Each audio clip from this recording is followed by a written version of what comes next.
Oh, it says an error has occurred already. Please check your streaming and recording settings. Great. Great, right?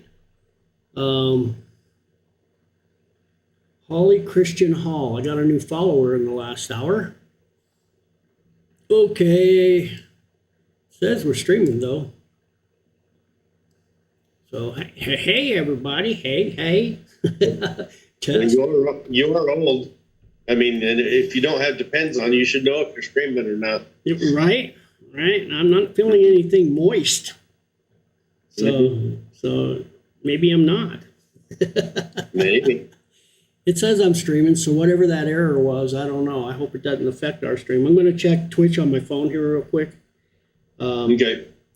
See if you can see yourself. Guys, if we're live right now, you got to bear with us. We're two old dudes trying to figure out modern technology here. So rather than Discord, we're using Zoom to perform this little operation tonight. We've done it before in the past, but for some reason we had this all set up, 2 hours ago?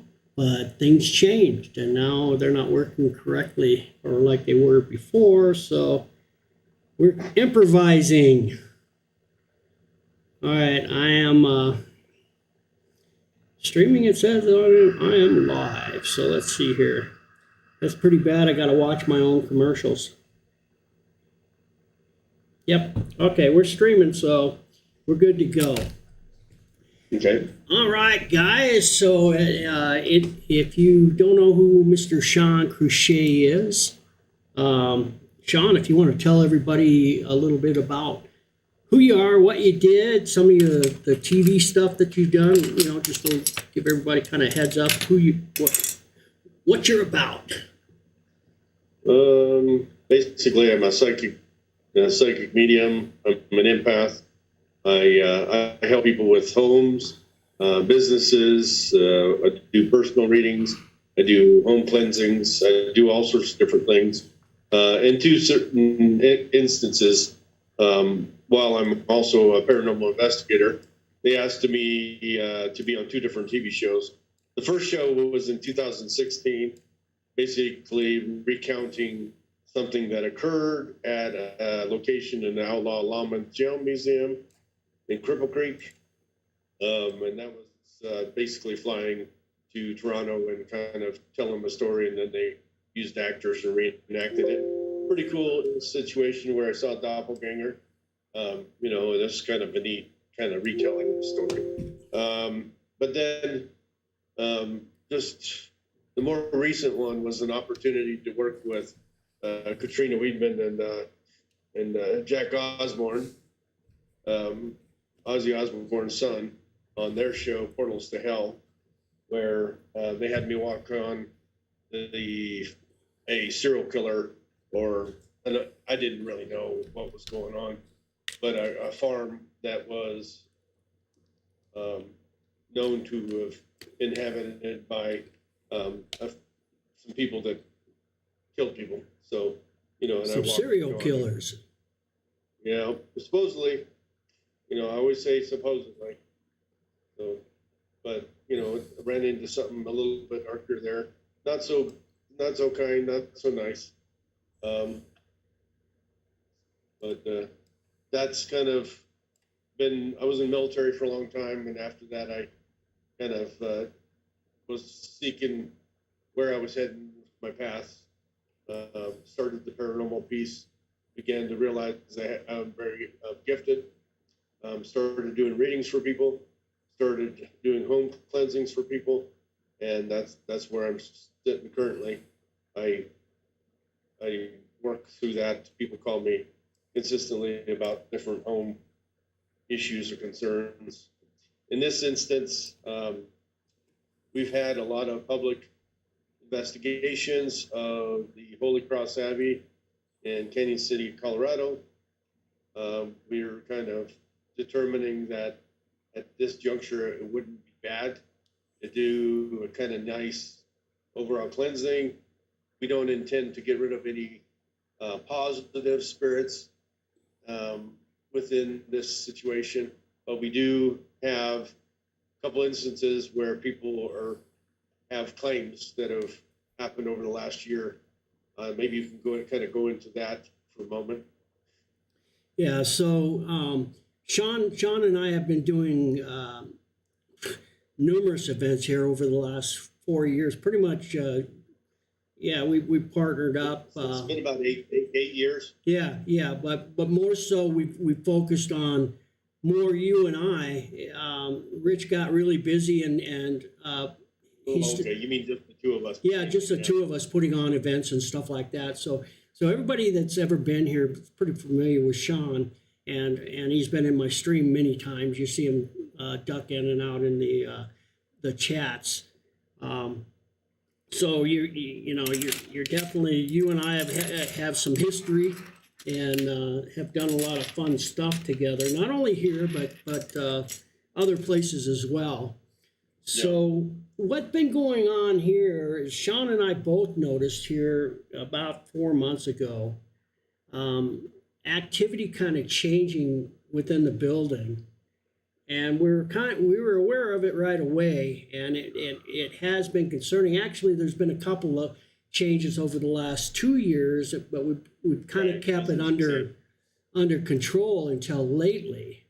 And lately, things have really developed. Things have gotten amped up, so to speak, and whatever's going on seems to be getting more and more aggressive. Wouldn't you agree? And so it's come to a point now. Yeah, go ahead. Yeah, it definitely seems that it's kind of reaching out in a little bit tougher or more aggressive manner.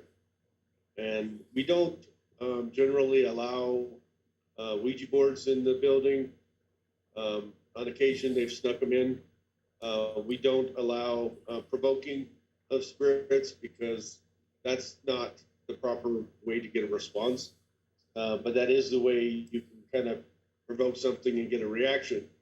But in a couple of instances that actually appear to be valid, they weren't provoking. The individuals weren't provoking when they were seemingly scratched. I didn't see the scratches myself. Dennis was a part of the kind of video review, etc. Did you see the scratches themselves, Dennis? Yeah, I absolutely did. And in fact, I got a hold of James earlier this morning. He sent me over the actual video of the second that it happened, and then the video as the other gal was inspecting the scratch marks just seconds after it happened. And then I saw him when he came back up in command after they left the basement and came up here and showed me and told me what had just happened. So yeah, I'll be sharing that video with you guys later, a little bit later. But the thing is, it's not just that, because over the last month and a half, there's actually been even more odd things that have happened. I'm talking or referring to the movement of the books. Yeah. Not only one, but two instances where books appear to, 3 books in one of the main offices flew off a shelf that had been sitting there stationary for a long time. And then in the office you're there, a book came across out of the shelf. That tells me they're becoming more bold, a little bit tougher, a little more brazen, and we need to calm them down and kind of eliminate anything that might potentially be negative.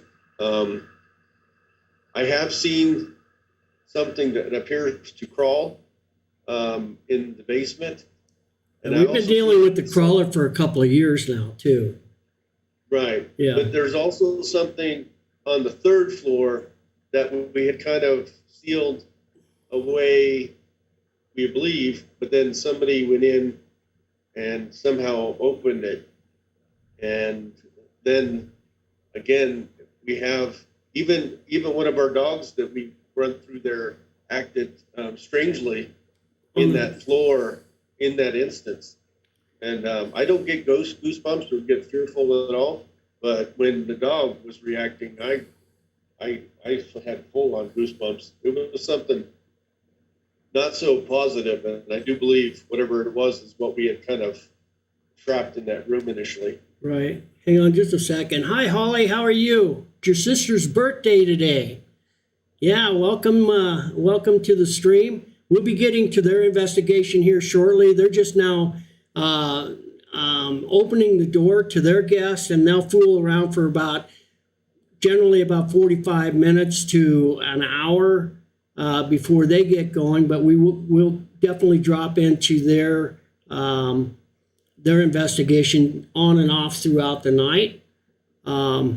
And then actually Misty will be part of what we got planned tomorrow, which is what we're currently explaining as to how we're going to attack the situation we're dealing with right now. But welcome to the stream.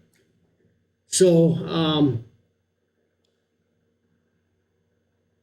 yeah, we spent a lot of time trying to do a cleansing, but as far as what we have tomorrow is like off the chart type stuff, and it's going to require a lot of hands-on. And by the way, did you get a confirmation of the other ones, the other helpers for tomorrow? Yeah, I got confirmation from my 3. Okay. Yeah. Okay. She even asked if I wanted more, and I said no. And they asked about the dog, and I said no, that'll just get in the way. Yeah. Yeah. At this time, and even I didn't, as we're again discussing earlier today, quite, because I don't do the cleansing part. I let Shaun handle even the crossing over. He says, "Oh, you can do it." No, I don't want to. So I always call Shaun in to take care of that for me when I come to an instance where somebody wants to cross over, and I'm able to find out that they're ready to go, but I don't do it. I have Shaun do it. That's his forte, is the psychic work and the spiritual type side stuff. I'm a paranormal investigator. That's my claim to fame, and that's where. Even though I've been on TV twice, I don't have a claim to fame. I just know that I love to help people, and it's definitely something that drives me to kind of continue to do this work. It's definitely something. If we're going to have guests come through, we need them to remain safe, and we don't need objects flying at them, and we definitely don't need them to be scratched. So neither of those things are something that we're willing to tolerate. But at the same time, we're not here to provoke. We're not here to, by any means, make them mad. We're not clearing space so something worse can come in. We're not doing. There's so many different rumors from people about cleansings and what they do and how they do it, and so many different ways of like, oh, if you do this, this comes in, and if the only thing that creates more things coming in is fear, and fear is what brings in things. So I say stop being fearful. I've seen dentists do things willy-nilly walking around the Abbey constantly, and he's fine. He might be crazy, but he's fine. So the difference is he's not fearful. And I do it all over the country too. I mean, I'm by myself, so what choice do I have? But the thing is, these other knuckleheads have been. I don't mean to call them knuckleheads, but they've been scratched, and and that's, it never messes with you. So why are they vulnerable compared to you? Because I am truly fearless. I mean, but it goes. I don't think they are. No, it goes beyond being fearless as well. They're well, if they are fearful and they are full of fear, you can feed it. But the thing is, I also think it's about being protected, and I guarantee you got folks from the other side watching. Oh, absolutely! Everybody knows that I have an entity named Philip or Felipe, and he absolutely, as soon as I walk in this building, he's with me and he protects me. Yeah, well, he's not the only one. Obviously, you got your own spirit guides and so forth as well. But at the same time, we don't provoke. We've never provoked. We don't tolerate things in a negative manner. I mean, the door was open, twice? Yep. I've got video of that. Camera.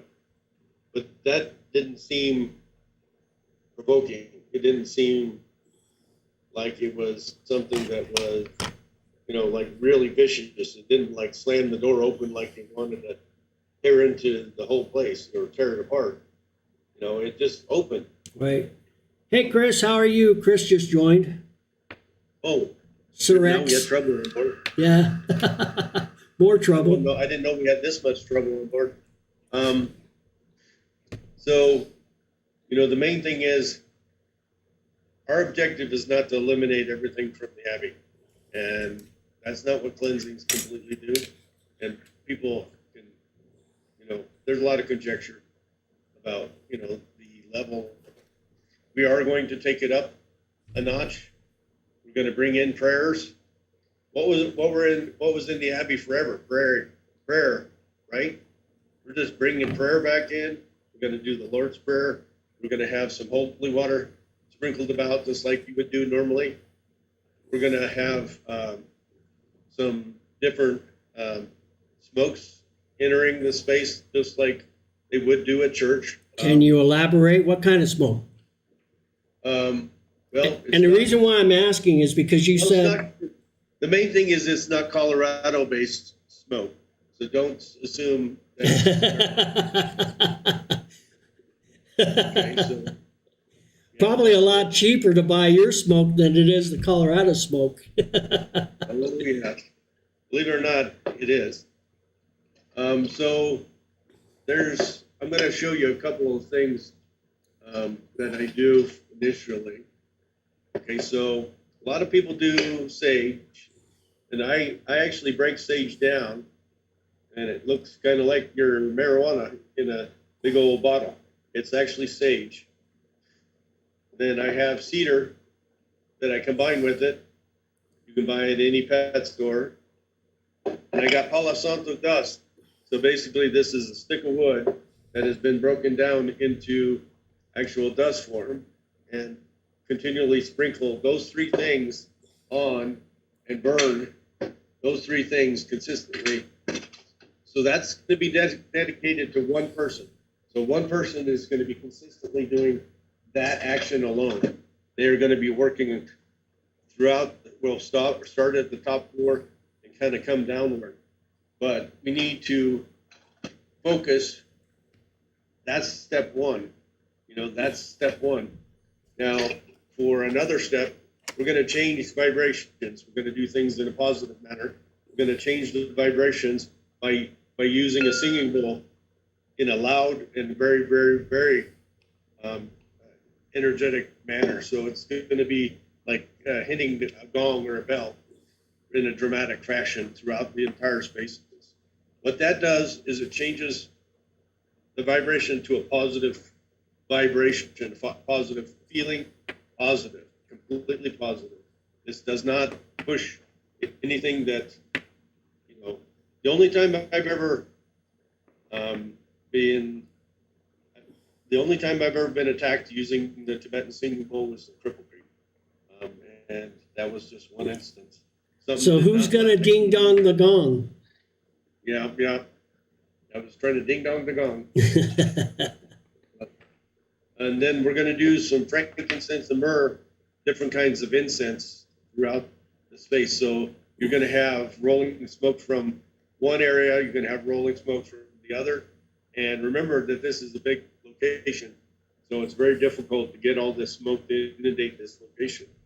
Meanwhile, I have holy water going nuts all up. So we're going to have holy water going by one person alone. They're going to work the holy water. Another person is going to use the Bible for the prayer and walk the space. We're going to have come on in. We're going to have another person doing the frankincense and myrrh. Oh, And then hang on. another doing the actual vibrations. So that's going to take quite a few people, quite a few steps. Oh, thank you. Your sister's here. Yeah, yeah, Misty just got here. So. Your sister's on here, Hello, Holly. Shaun. I'm talking about the cleansing tomorrow. Oh, He wanted me awesome. he wanted me kind of go over the kind of things we're going to do.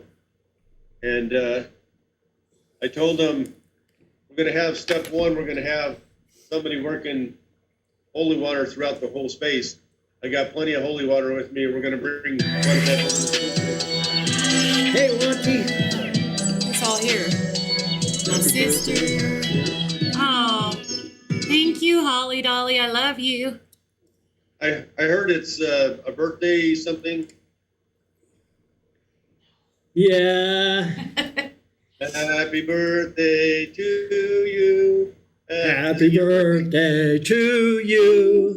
Happy birthday, dear Missy Misty. Happy birthday to you. You guys are awesome. Thank you.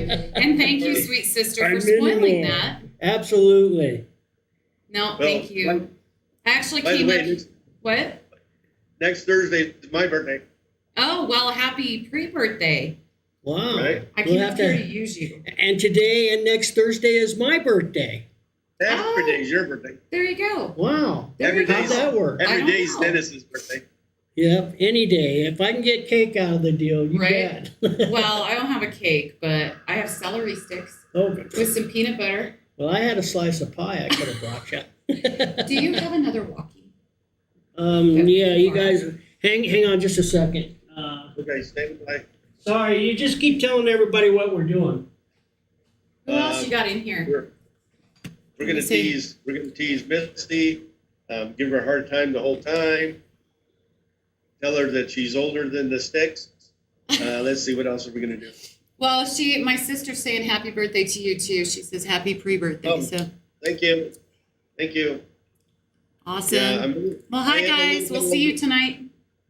I am a little older than Misty. Yeah. This one. Oh no, I think everybody's younger than me. Let me see. now. I put batteries into this one. Yeah, I don't think Dennis or I are younger than you. No. Yeah, I'm sure. Unless, well, And Holly, shush.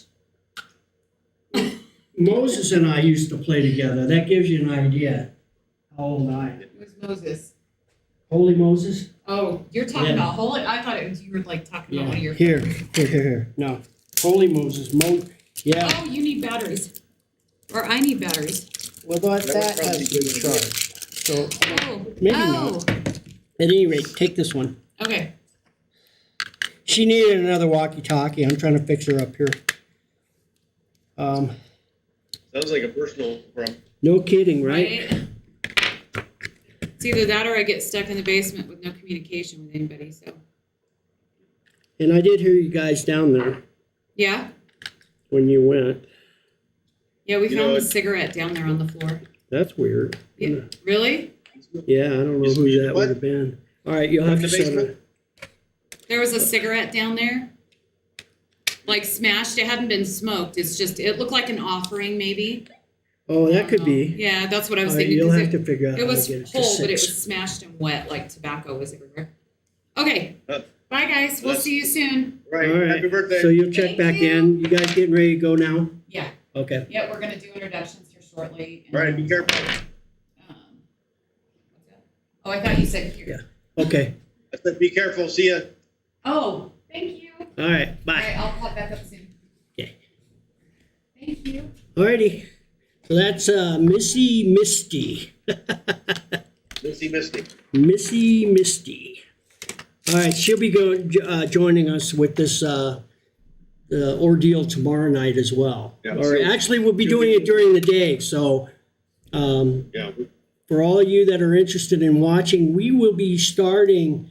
What we decide, we're going to try about 1 o'clock. Get going. Yeah. It all depends on, because we got to coordinate getting there, getting everybody together, and then starting it. So they said 1, which means probably by 2.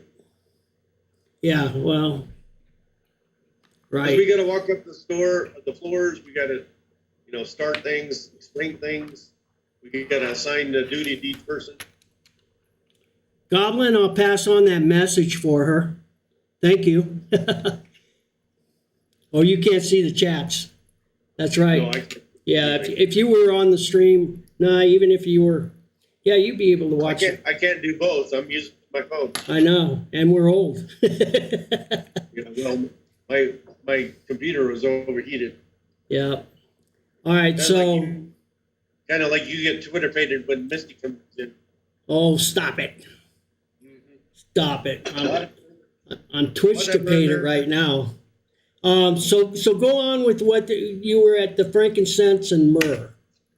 Now, as you described to me yesterday, you were saying that when you break out the frankincense and myrrh, most people will do the saging and that's good enough, but the frankincense and myrrh is actually like many levels up, right? I mean, you're stepping up the game. That's generally when I'm dealing with something a little bit ickier, kind of a little bit more needs a little bit more negative. But you got to remember, we're already bringing out the holy water and prayer, and a lot of times I don't need holy water or prayer and spots at all. I don't even need to use it. So we're kind of upping our game completely all the way around. But at the same time, I'm bringing that toy to Abigail on the 4th floor. Yeah, that's pretty cool. We used that at the hospital, didn't we? That toy. Yeah, we did. And had some success. They freaked out, like they thought it was a demon. Yeah, pretty cool. Hey, thanks for that follow. I appreciate it. And I didn't quite see who was followed earlier, and I've got the wrong. Let me see here. Might be able to throw a shout out to you too. That was Goblin there. Lonty G and Holly. Holly followed. Thank you. Sinister Jen yesterday. Thank you. All right. So sorry about that, Shaun. Okay. So it's just basically going to be one mass movement throughout the Abbey. So the idea is to go floor to floor, room to room, floor to floor, get through as efficiently as possible, put holy water down, do the Lord's Prayer, do the Tibetan singing bowl, do the burning materials that require smoke. Probably the least one I'm worried about is the one that most people use the most.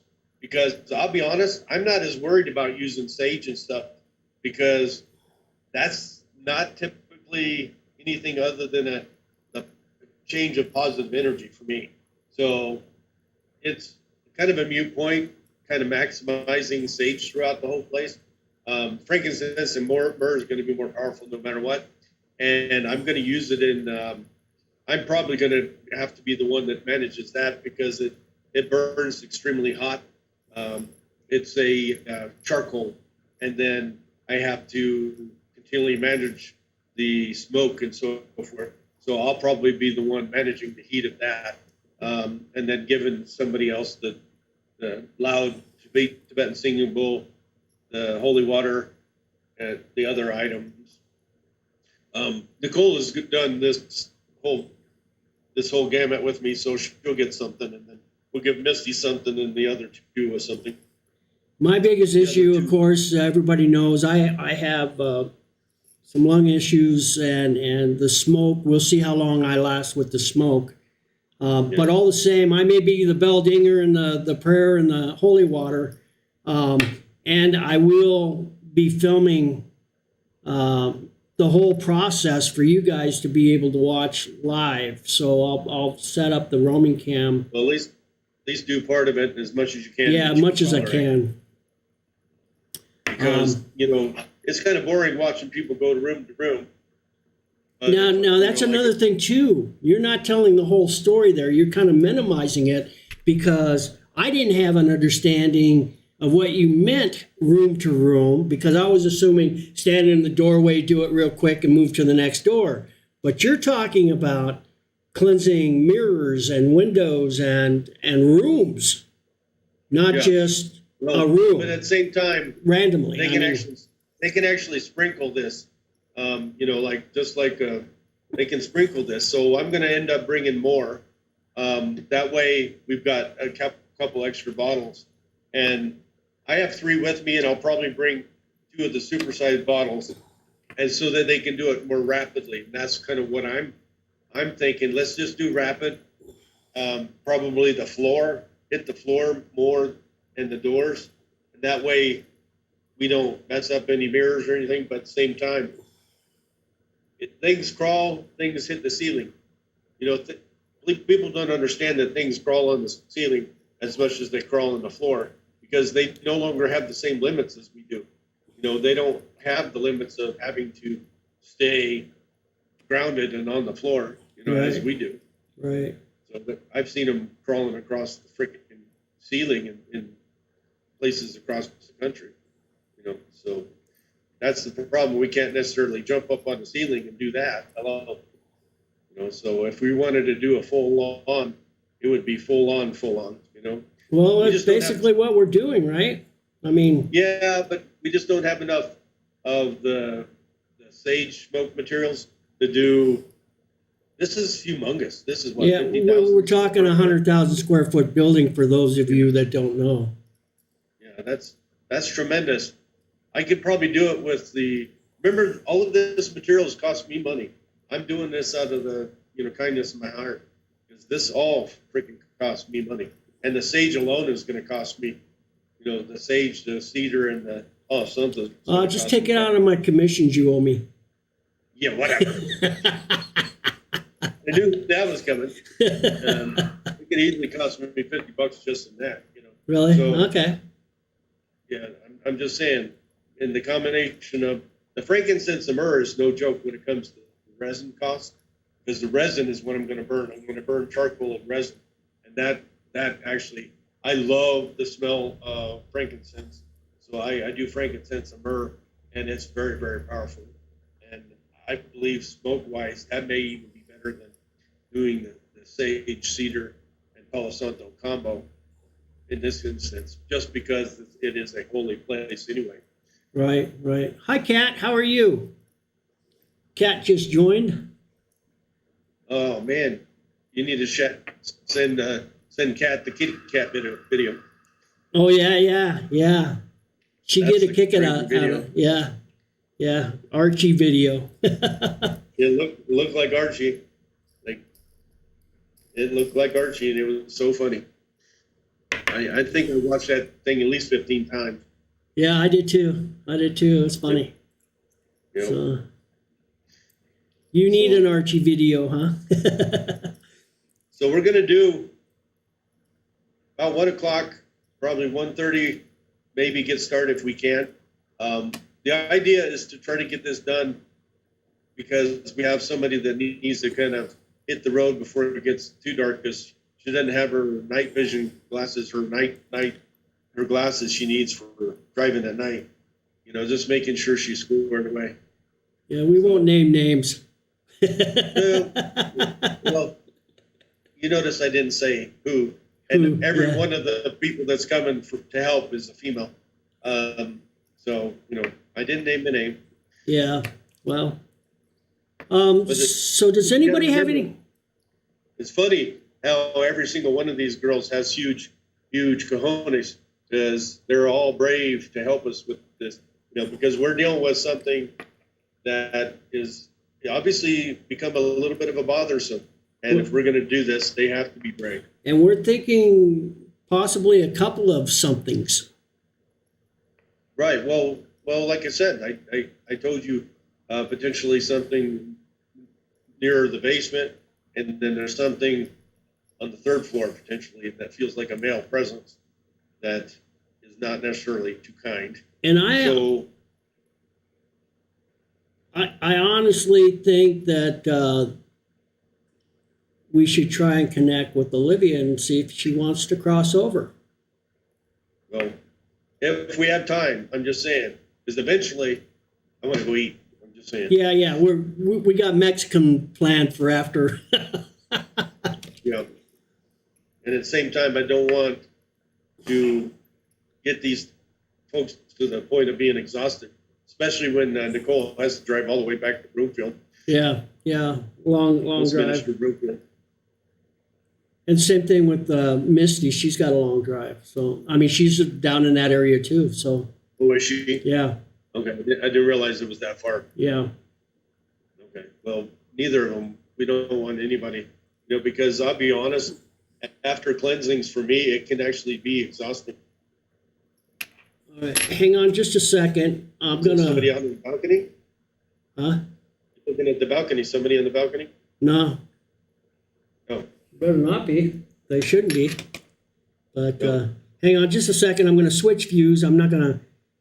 You'll just because you're not streaming live, you won't be able to. I just want to check in on. Let me see if I can find the crowd that we have gathered at this point. Let's see here. What are you telling me I can't minimize this view? Oh, exit full screen. There we go. All right. Let me bring up this. Shaun and Dennis do have big egos, so it makes sense it would be a full screen. Right. All right. So they've got a huge crowd tonight. It's twice the size that it was last night. So this is the crowd that we're looking at tonight. They're all still in the library here, getting their orientation and whatnot. So they'll be there for probably another 45 minutes at least, I would think, before they get started. I do have cameras over here as well, over to my opposite side. So even though Shaun and I are talking and streaming right now on Zoom, I still can see what's going on inside the monastery here. So, yeah. Yeah. All right. So I was just trying to catch everybody up. We will be watching Ghost Hunt USA So and do their thing tonight. This should not affect their ability to capture electronic voice phenomenon. There still should be spirits running around, helping people, communicating with people, connecting with people, not eliminating things. We're just trying to eliminate something that is eventually affecting other people in a negative way. Right. And that was a concern of mine because of the fact that I've always told these spirits, entities, what have you, here that they don't always have a home here. They're always welcome. I'd never ask them to leave as long as they played by the rules. And the ones we have now are the one in particular, the newest one, that's the one that's causing majority of the trouble. And that's the one we need to have them keep moving on. Yeah. So, Well, Kat had a question here. Let's see, I have a question. If you cleanse the whole abbey, does it affect the good spirits as well as the bad spirits? So, yeah, you just kind of answered that. well, it must have been psychic. Yeah, right. You must have been psychic, right? Because you can't read the chat. Yeah, I can't read the chat. No. no. No. Yeah. Yeah, So the winning lottery numbers are what? Right? That's not how it works. We know it doesn't work that way. Damn. Okay. I'm just testing you. Everybody got their pen and pencils out, ready to take notes there. So, Right. I think it's 1, 2, 3, 4, 5, 6. And the Powerball number? 13. 13. There we go. You heard it live right here, guys. There you go. And I'm Lucky betting 13. 20 to 1 that ain't it. Mm-hmm. So, well, cool. So, like, just in an average year, I know you've done a lot of these in home cleansings and whatnot. How many would you say that you've done this year? Home cleansings or what? Yeah, the home cleansings. I mean, you. Not a whole lot. Probably this year, maybe 6 or 7. But the reading's probably about 500. Yeah, a bunch. And did you explain that in the beginning about your Yeah. working? Oh, wait a minute. She said she missed the part of your answer. Does it affect good spirits, the cleansing? No, it doesn't get rid of the good spirits. It actually, believe it or not, it actually helps good spirits. You know, a lot of times people will say, well, a lot of times my dad's with me.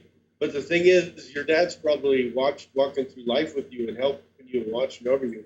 And what it does is when you encounter things, when you are kind of doing these investigations and so forth, if your dad is watching over you in spirit, it actually helps him because it helps him cleanse and it helps him to be stronger to help you. Because what happens is sometimes I will come into a place and a loved one will feel kind of icky. They'll have an icky vibe. It's because they're watching over and protecting people that live in the house from other things, and then they turn around and feel icky because they've picked up that energy from what they're protecting people from. So when I come in, it kind of helps them kind of remove that icky vibe from them, and then at the same time helps them do their watch over people a little bit stronger and better. So did that answer your question there, Kat? And also, I know for a fact that just, again, I'm not psychic. The information I get is through the portals or stuff that you relay to me that you hear. The good spirits, as it were, when somebody like Rick comes into the room, he intimidates them as well, and they clear out of the room, and they stop speaking, and they heed to him, and so I get the idea where it makes a better environment even for the spirit when you get rid of that one. Yeah. So if we go back to from the time I've been coming to the Abbey. There's only one thing when I first started that felt a little bit off, and that was from the very beginning. And it's the red eyes. Yeah, the red-eyed guy's still here. Yeah, well, he's not there all the time. And the thing is, he's got to move somewhere. He's not always in the basement. He's not always in the actual monastery, but he does come in. And he may actually be an Ulithorn at times. Well, we encountered him down in the monks. We did, but the thing is, we've been there many times since then, and he hasn't been in there. Right. But that's that was earlier this year, so he's still around. Good. Yeah, he's still around. What I'm trying to tell you is, okay, there's one, and then I know there's the Crawley one that we actually saw on the camera. That team that was coming in to set up for themselves. It looked kind of like a wolf or a dog, kind of shooting across the floor, coming across it looked animalistic, but in actuality, it showed a lot of pains associated with it at the time it was crossing. So I think it's a human thing, but the thing is, it looks animalistic. So that's two things. And then the third thing is what we encountered with the third floor, which in the past, we hadn't really kind of dealt with the third floor much. No, it hadn't been active at all, but this summer it has been, which is why I put another camera up there. We've been avoiding it because of all of the moisture over the years and, the mold potential, anything that, could come from that. We're old as it is. We already have lung issues. We don't need more. Exactly. And then we closed off that one room, and we've had a couple of encounters with that easily could be Rick. Yep. Yeah. So. And they've watched that many a time live right here on my stream, me contending with Rick. Well, so. in the basement where this dog-looking thing has been there, it hasn't been there long. It is something that was introduced. I know that it wasn't there when we first started this. We can't confirm that Rick on the third floor was there or not because we didn't work with the third floor. Right. But so we're going, okay, there's definitely something that can now throw objects. We don't know what that is yet. I haven't come back in there since then.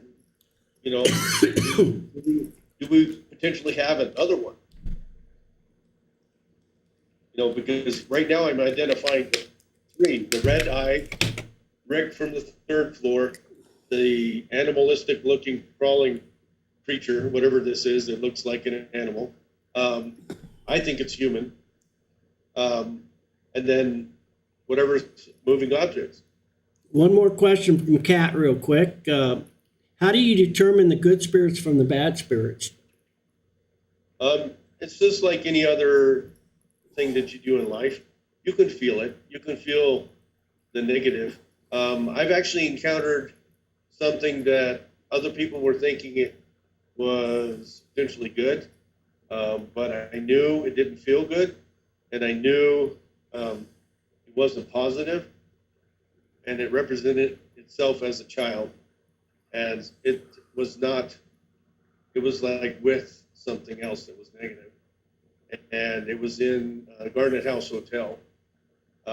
It slammed when I called in Archangel Michael, the bigger of the two, because there were two of them working together, this childlike entity, and then this black mass, tall, 6'3", 6'4" entity slammed doors to the basement. You can generally feel it. It's a vibration of not good. Which is why we're doing this, is because even the front office is feeling it now. Well, there's also signs like smells. In Atchison, Kansas, in the Sally Hotel, or the Sally House, I smelled burning wood. I smelled that burning wood also in only one time in the Canyon City Women's Prison Museum. I know they've renamed it since then, but and I know for a fact that felt connected to Native American, kind of a darker spirit. In each of those instances, I smelled burning wood, and it did not smell pleasant. And anytime that I smell dust associated with something, it means it's been gone a while. That doesn't mean it's negative. It means it's been gone a while. So a combination of those things plus potential of, I've smelled, when something kind of attacked me with my Tibetan singing bowl up in Cripple Creek, I smelled what smelled like sewage. It did not smell like sulfur. It smelled more like something had climbed through the pipes, and it smelled like sewage. It smelled literally like sewage. Like, it wasn't just, number two, it was a combination of sewage. It smelled rank, rancid, did not smell positive. But at the same time, I also smelled sulfur on the farm in the TV show. So the combination of those smells also help you identify what's negative. Remember that this is negative, not just a spirit that's mad or kind of like not a good person in life, therefore not a good person as they've crossed. I'm talking, those are the truly negative signs.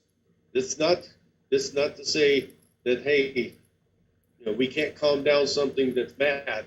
We can. We have methods of calming something down that's bad.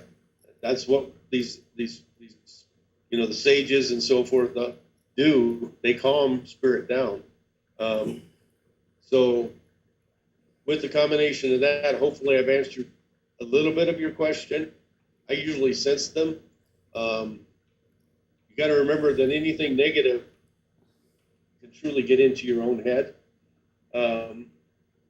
And it can actually change your thought forms. I'm talking about the darkest of the dark. Is that your excuse? Is that what you're? Yeah, that's why I have a flatulence problem. Yeah. Right. Yeah. Yeah. Okay, I'll buy that. I'll buy. I'm no longer known as Gaseous Maximus. No. Okay. I'm blaming it on spirit. I'm sure Anthony would fight that one because I know he tried to come correct and I won. I'm the champion. Yeah. I am champion. Yeah. Hey, Redline and Cam, welcome. Well, Kat, did I answer her questions? Because I don't want to move on if I haven't really kind of answered her question. Are you good there, Kat? Anybody else have any questions? She said yes, thank you. Anybody else have any questions? Anything at all? Now's the time. Ask Shaun. It could be something personal that you just want to ask. Now's No, I'm not. No, I'm not pregnant. That's not it. And I don't know about Dennis though. I don't know. I've actually lost weight, so I don't get identified as pregnant anymore. I thought it was the pies made you big. Yeah, well, that's true. If I don't lay off of them, I'm telling you what, Thanksgiving's helping me out quite a bit. Well, you did say it was your birthday 40 million times in a row. Yeah, well, we'll see, huh? It will happen.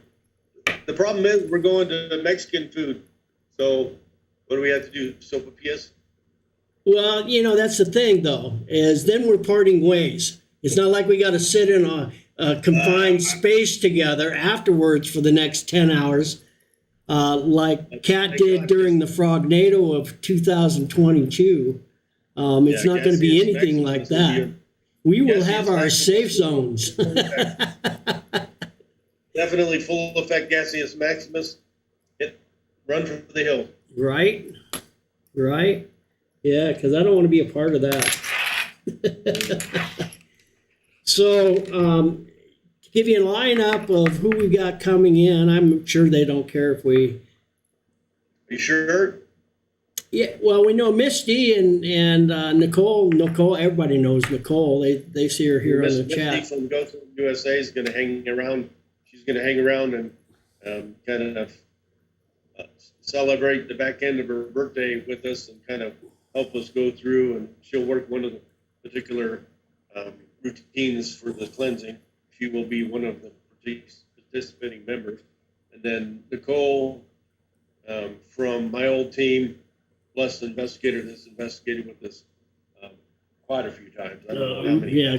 Yeah, she's a good, solid investigator. I love her. Probably at least 20 times now, and she's really brave. She'll be on board. She's coming in from almost the same distance that Misty drove in from, and then we have two local mom and daughter that will be joining us to kind of feel hands.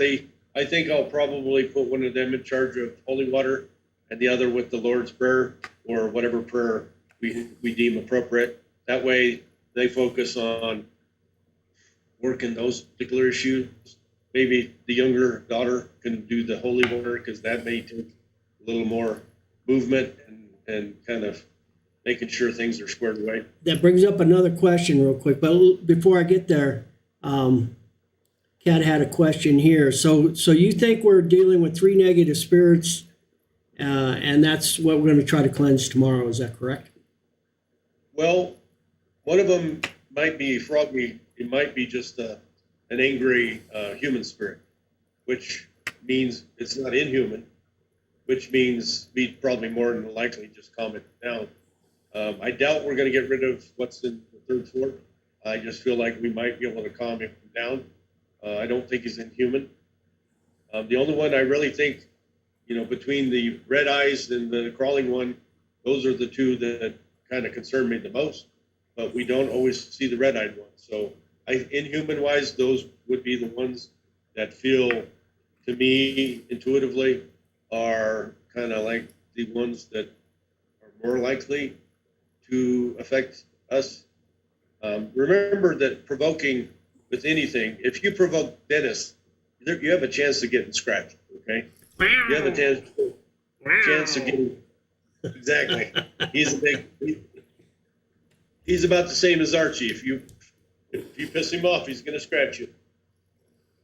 Well, Archie doesn't even have to be pissed off to scratch you.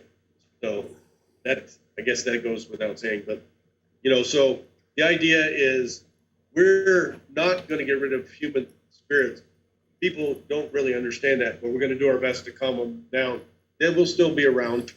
We just want to kind of calm them down and show them, hey, you need to behave, you need to act appropriately, and just be kind to each other, and don't intimidate each other, and don't scratch people, and don't throw objects at us. Remember, I haven't been back in since the objects have been thrown, and so I don't know if we have another one being introduced yet. I have not tried to tune into the Abbey separately because I want to go in with a blank slate, just kind of feeling it instead of going in early trying to feel it. I want to go in as we do this.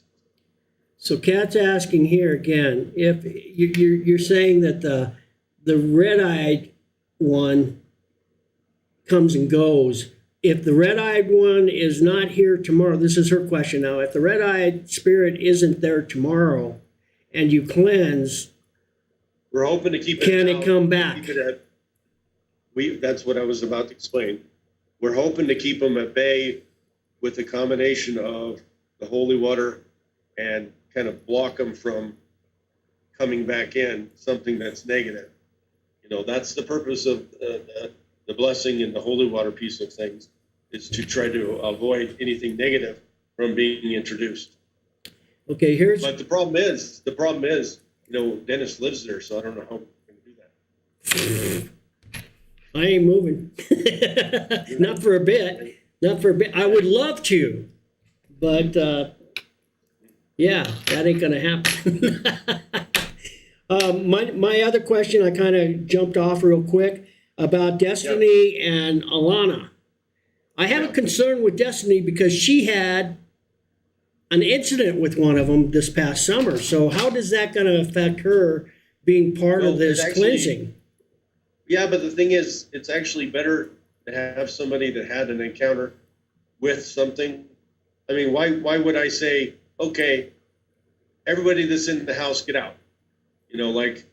If I'd rather have somebody that's had some sort of contact in not a positive manner to be around, so I can see what is actually causing this.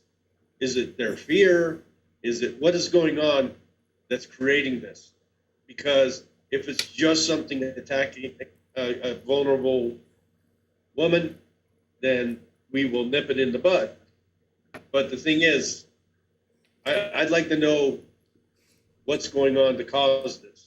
If we can identify that, that would be the next step. But at the same time, it's not going to hurt for her to be cleansed. So Kat asked the exact question that was popping in my mind. So is she bait? Maybe. Is she aware of that? She knows. She knows. Okay. That's what I said. This is not a game, guys, even though we're laughing and joking about it. It's some serious business that's going to go down tomorrow. It's probably about as close. I'm not driving an hour just for the hell of it and then spending 3 hours, 4 hours cleansing this for my health. This is not fun. This is not something I'm doing for fun. And out of pocket expense to boot. Because like you say, and materials and gas costs and time, everything. Right. And between you and I, we've got thousands and thousands of our own dollars invested in this place that we've donated back into the monastery. Well, we do it for the love of the building and the love of just wanting to see this be around 100 years from now. The thing is, we also got to make sure that the other people that constantly work in this facility remain safe. And it happened to be one of those people that had some objects moved off of their shelf. I don't know the vigor, how vigorous it was. You heard the story, I did not. But at the same time, that's one of the people that work in that constantly. And then another one that was recently introduced went into the actual chapel area and had an experience. And I've been in the chapel area hundreds of times and have hardly ever had an experience. Right. So what drew that? What is that experience? We don't know. We have not been told. We have not. It has not been shared because it was a little bit, a little bit spooky for the person to share it. But at the same time, if we do kind of a blanket slate, we will have a cleaner slate to work with. We'll have the positive spirits a little refreshed, kind of ready to do battle against anything that potentially is introduced here, and hopefully get rid of the ones that are not entirely positive. In other words, the kind of push out the things that are not the 100% positive things. But at the same time, we can't seal portals that are remaining open. If we can find each of the portals, that would be a beautiful thing. The problem is people will open portals with different devices they bring in. I always say, what's the difference between the Ouija board and the spirit box? What we've talked about this many times. Right. The difference between the Ouija board and this, the major difference between the two, because they're both the caveat or entry to the spirit realm, is that you are actually physically attaching yourself to a Ouija board because you're touching the planchette, which means that energy, that entity is directly connecting to you directly. It is directly connecting to you because you are directly connecting to the planchette. And that is a huge difference in exactly what's happening between the connection with the person working with the Ouija board and the portal. But at the same time, in each instance, you can potentially bring something in. That's why we have all of these metals and all of this protection surrounding the portal so that nothing comes through it that actually is negative as introduced here. You can communicate with it, you can talk to it, but it cannot come through the portal and stay here. That's why we put these on there. And I'm going to bring you, I have a package of some additional crosses and metals for you to put on the one you're creating as well. Cool, thank you. Yeah. You're welcome. So let's see, Cat, he's using sage, resin, and charcoal. Well, the resin is actually the frankincense and myrrh, right? No, resin is frankincense, myrrh. It's going to be copal, dragon's blood, anything that I want to add to it. And resin is several different items. I don't really talk about everything else I use. I use a combination of a lot of different resins. But the thing is, the charcoal is what heats it up. The resin burns, then it emits the odor that would normally be from an incense. Often because of the large space, I may choose to do some incenses at the end of each hallway and just let it kind of permeate and then come back and pick them up after we're done with the floor. So basically what we're going to do tomorrow is about as close to an exorcism without doing an exorcism. Well, that's kind of a way of doing it, But at the same time, it's like it's a blessing. I say it's more of a blessing than anything, because you're blessing the space. You're purifying and blessing the space in a positive manner. So again, I haven't been a big part of these things in the past to all my viewers here. Right. Even though Shaun and I have been, like this everywhere we go and done a lot of things together, he does that separate from what I do in the paranormal stuff.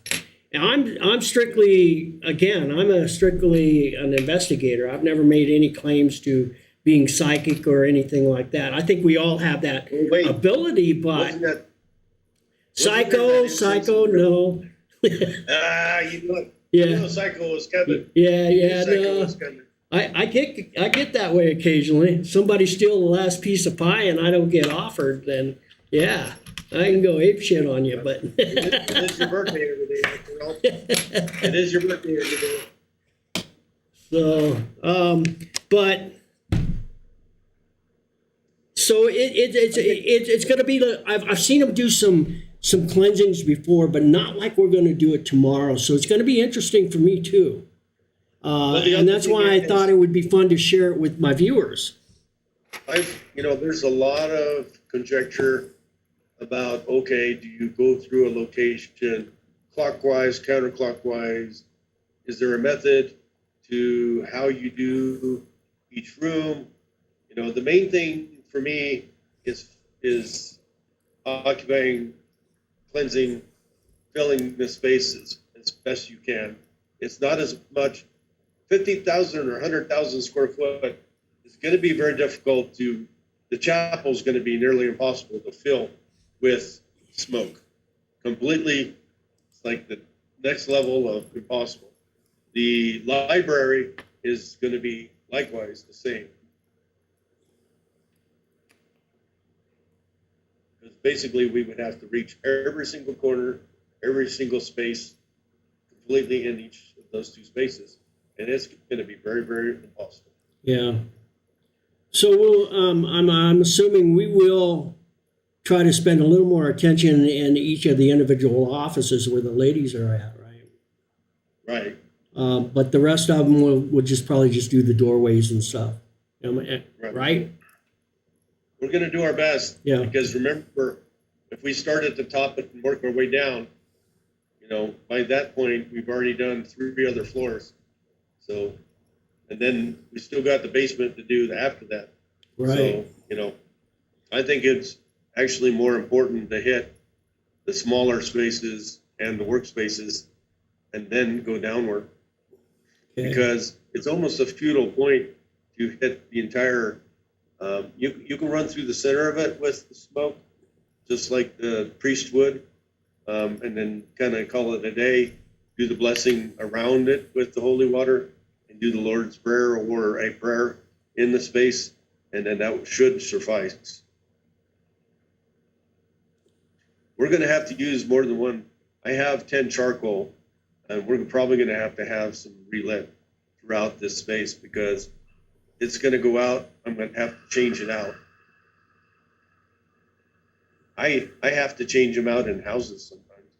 I did a 5,000 square foot house just the other week, and I had to change it. And we're dealing with 10 or 100,000. Exactly. Yeah. Well, I mean, the library and the chapel will be a little bit different than the whole, and that those 2 rooms in itself are a humongous portion of that. And 1,000. And in discussing with you, the newer entity that is kind of, in my opinion, bringing all this to happen. Well, what if we don't really know what it is? Because I haven't been in there since the books have flown. Well, but what I'm saying is we've definitely noticed something over the last 4 months that's new, right? Would you agree? Even more new than that. If the books have flown in the last 60 days, 30 days. The last, 20 days actually, yeah. It hadn't been a couple of weeks. I mean, hello, what if there's something brand new? Well, what I'm getting at is as we were talking again, we've done a lot of phone conversations the last week or so. Yeah. In those conversations though, We already planned on doing this, but it snowed. Yeah, but trying to pinpoint a specific time when things started to change, it dawned on me that that's when I caught that one group using, and I won't name names, but caught them using the Ouija board. Okay. And I'm just, well, you know who they were because we talked about them, but they were told before they started not to. Doesn't remember Shaun remembers anything, because Shaun's memory is el pupo de caca. So I'm sure that you've explained it. I can't remember exactly who it was, but either way, it is not. We're just going to address it directly and remove it as best we can. Yeah. Normally, you're supposed to open a window or a door in each space. That's literally going to be impossible with so many spaces that windows are just jammed shut, impossible to close. We'll just have to keep pushing them until we can get them to a space where they can leave. Normally, you should open a window or a door or something in each area as you cleanse, so they have room to escape right then. But the problem is, if we push them, we may push them and keep pushing them. Anything negative. But again, isn't that contrary to what this building was blessed for in the beginning? Because it's made to keep the spirit, the bad spirits, demonic spirits within the walls, so that they don't get back into the community. And that's something that the archdiocese did when they built this building. Well, then why in the heck weren't they there when we moved in, when we came in? Maybe they were. We hadn't aroused them yet. We would have known. Huh? I'm 100% sure we would have known. Well, You got to remember, there's one other thing that happened recently, other than this Ouija board thing. Do you remember the priest blessing? the other three day? what? The priest blessing. Oh yeah. It looked like Yeah, you're right. I forgot about that. They actually did an exorcism here. It looked like you thought maybe the priest was doing an exorcism or something. Did you not? And the young priest looked really scared. Exactly. So got to remember, they might have brought something else in there. You know, That's right. I totally spaced that out. our idea is not just to send it out. We're sending it to God. Remember, we don't just send it to the community. We send it to God. You know, that's the idea, is to bring in Archangel Michael from the beginning. Archangel Michael and all of the protectors will deal with it. Why do you think at the Garden House Hotel, I called in Archangel Michael, and Michael pissed off that dark spirit that was probably about 6'2", 6'3". It was really freaking tall compared to me. I'm only 5'8.5". That sucker was leaning over me, trying to intimidate me, and that sucker tried to do its best. What I was explaining to you with the doors and the windows open is a conjecture. It is something that all psychics have a tendency to know. Okay, it's to cleanse the energy, to push the energy out. But the thing is, if we bring in Archangel Michael, I'm just telling you, Archangel Michael alone, if you continually call him in throughout the whole space and ask him to be with you present, he may take care of everything for you, and you not even have to worry about it. Right. When I cross spirits over, he is one of the spirits I bring in, because I want Archangel Michael to be there to protect if they're fearful of crossing over. I don't want anything keeping them there if they want to go. So I want Archangel Michael and his strength to be there with them when they cross over, so that they are not held there by anything else. Okay. Anybody else have any questions? Anybody, any concerns? Anything?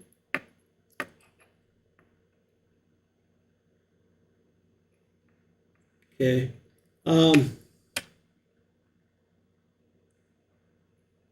Wow. So yeah, we've talked a lot, and I'm definitely,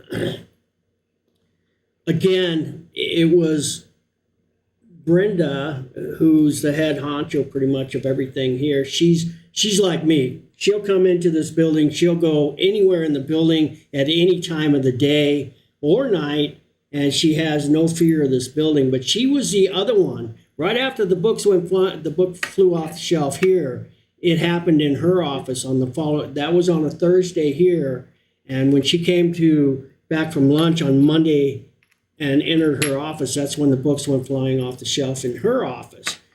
First off, I've never been here and see a book fall off of any shelf, and for it to happen here and then 3-4 days later happen in her office, and both of those books never being moved, no reason, and her books were laying actually flat on the shelf, whereas mine was standing up.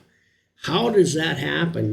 So that's when she said, even the other girls in the office were starting to feel a little uneasy around here for whatever reason. There's just kind of a heaviness, and she's the one that said we need to get Shaun in here to do a cleansing. So that's kind of what brought all this around. Although we had talked about it now for a couple of months that we needed to do something again.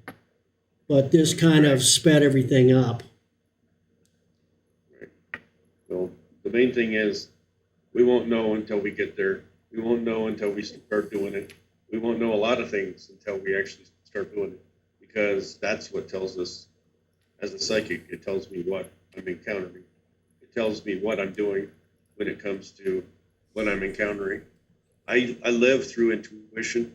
I live through my gift, and spirit and angels are what guide me to do what I do.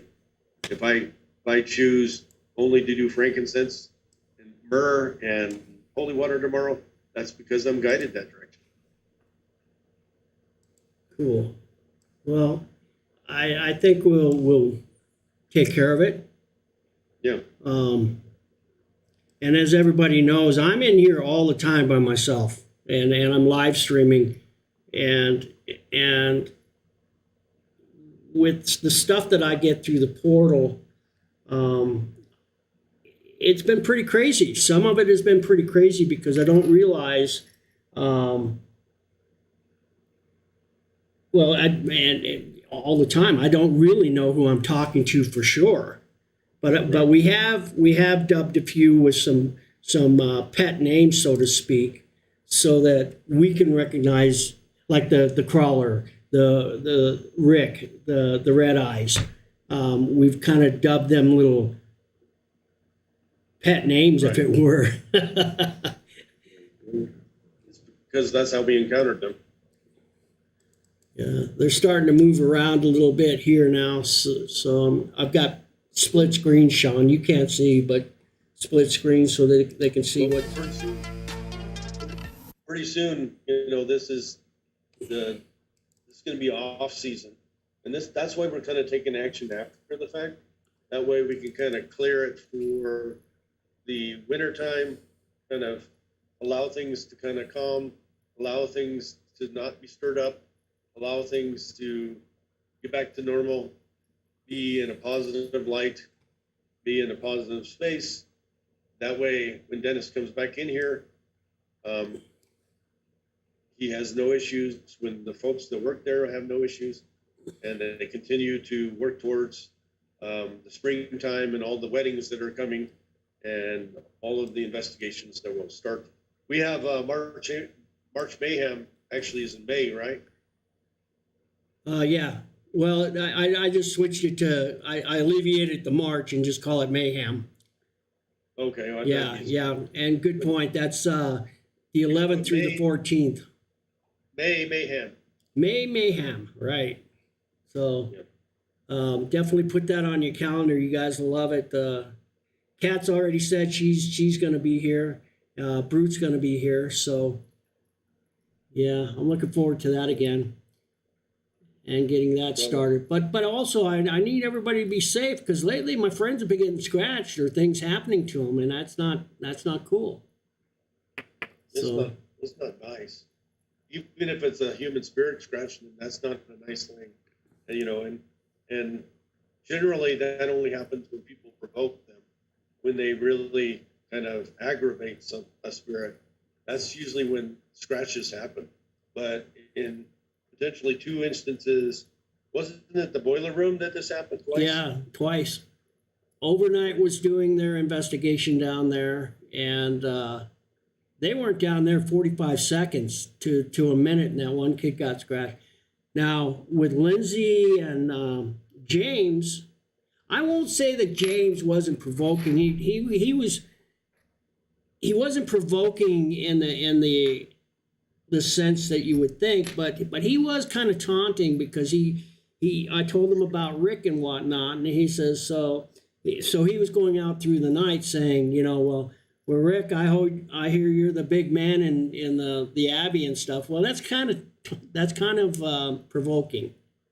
And then he wound up getting scratched. And I got the video. We'll show that when Shaun and I are finished here. I'll show you the actual footage that he was as he was recording as it happened, and explain that whole thing. I've got the video of the book. I'll show you that.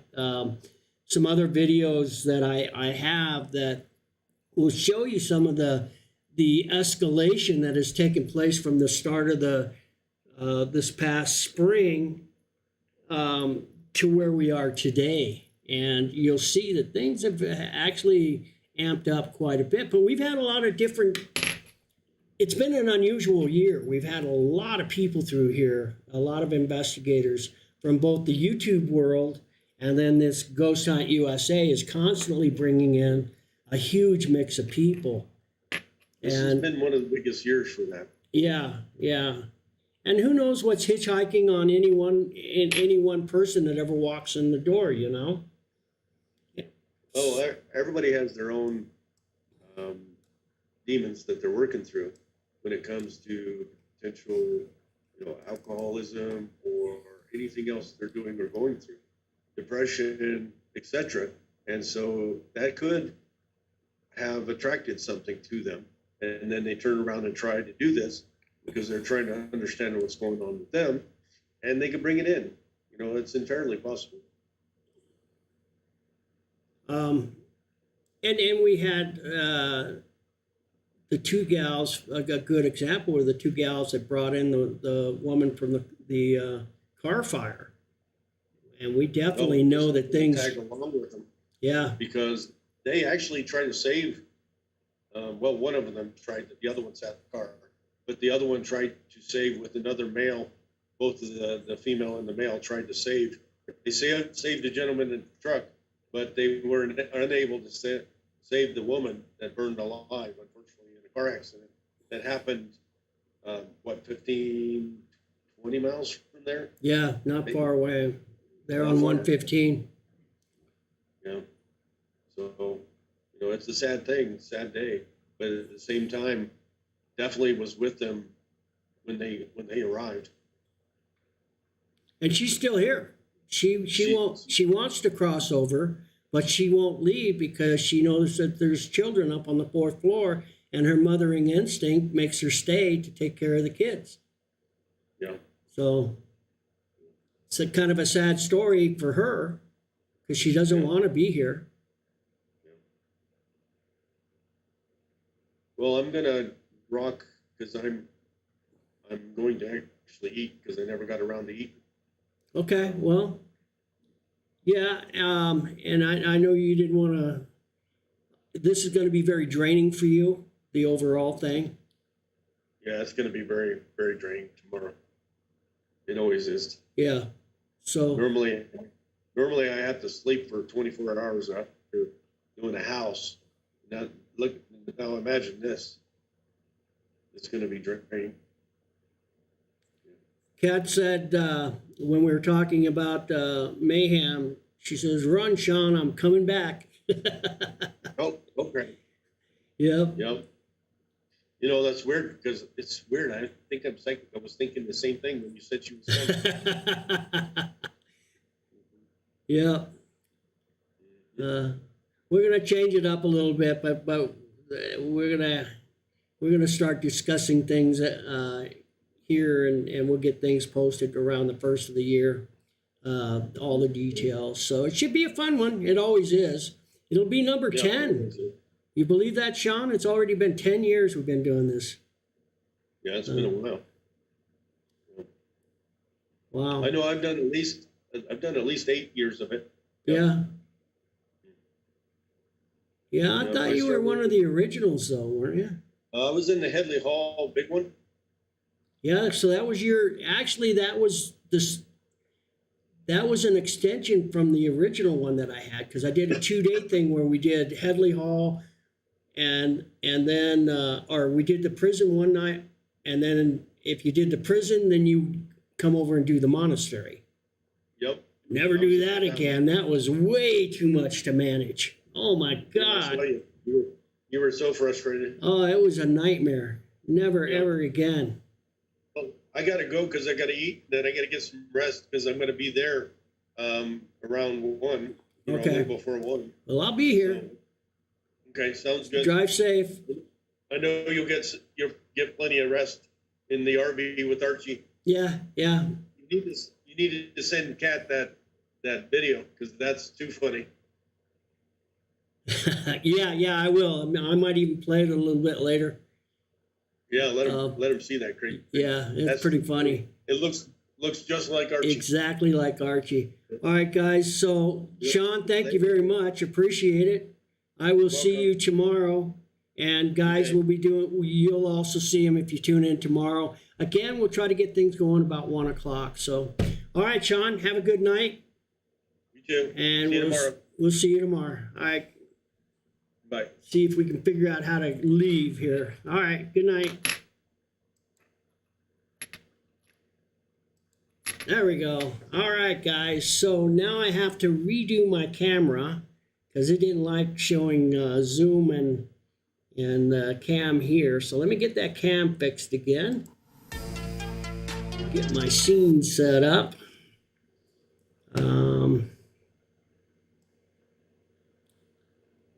Let's see here. I have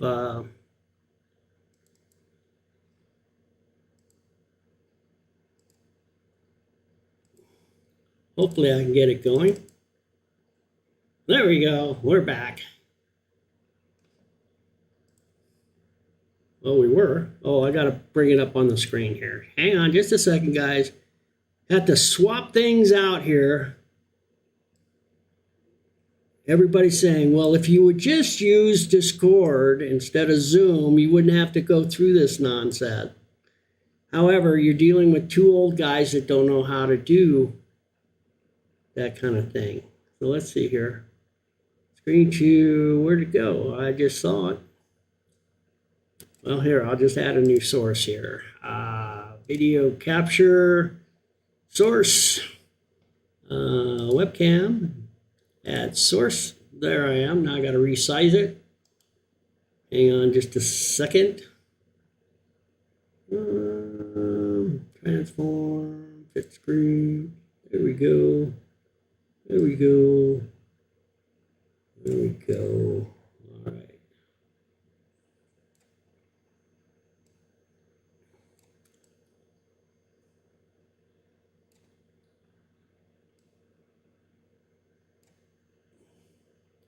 Bear with me. All right, I'm just about got her here. All right, now I got to drop it below everything else. There we go. Should be there. Now, if I close out this window, my second window here. Actually, I can dump that now. Whoops.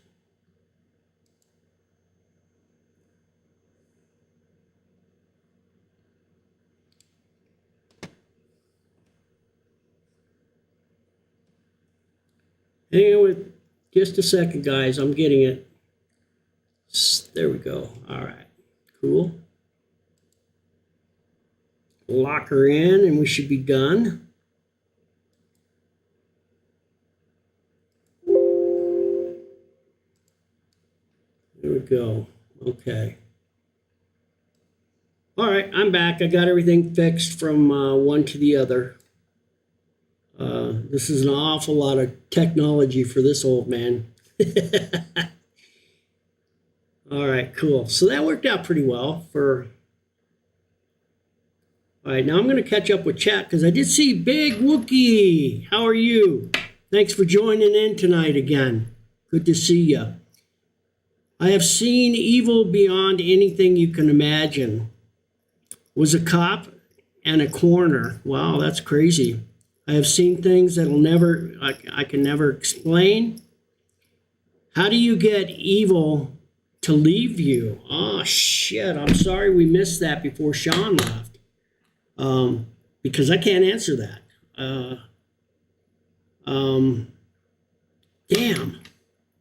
I'm sorry, brother. I'll make sure that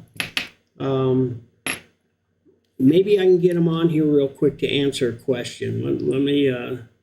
Let me send him a text real quick. Or actually, let me see if I can get him to get on real quick and answer your question, because I think it's important. And I'm sorry I missed that. Yeah, just busy. Shaun, where you at? Here.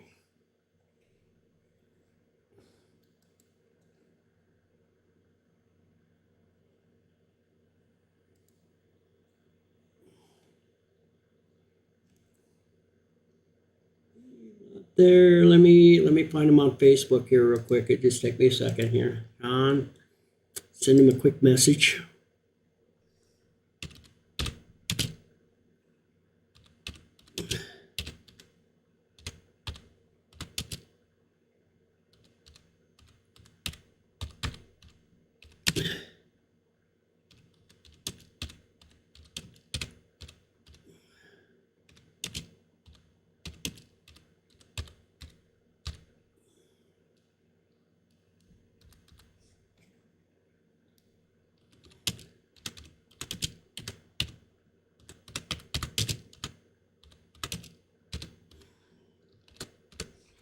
Okay. Send him a message here real quick, and hopefully he'll respond and jump into chat for us.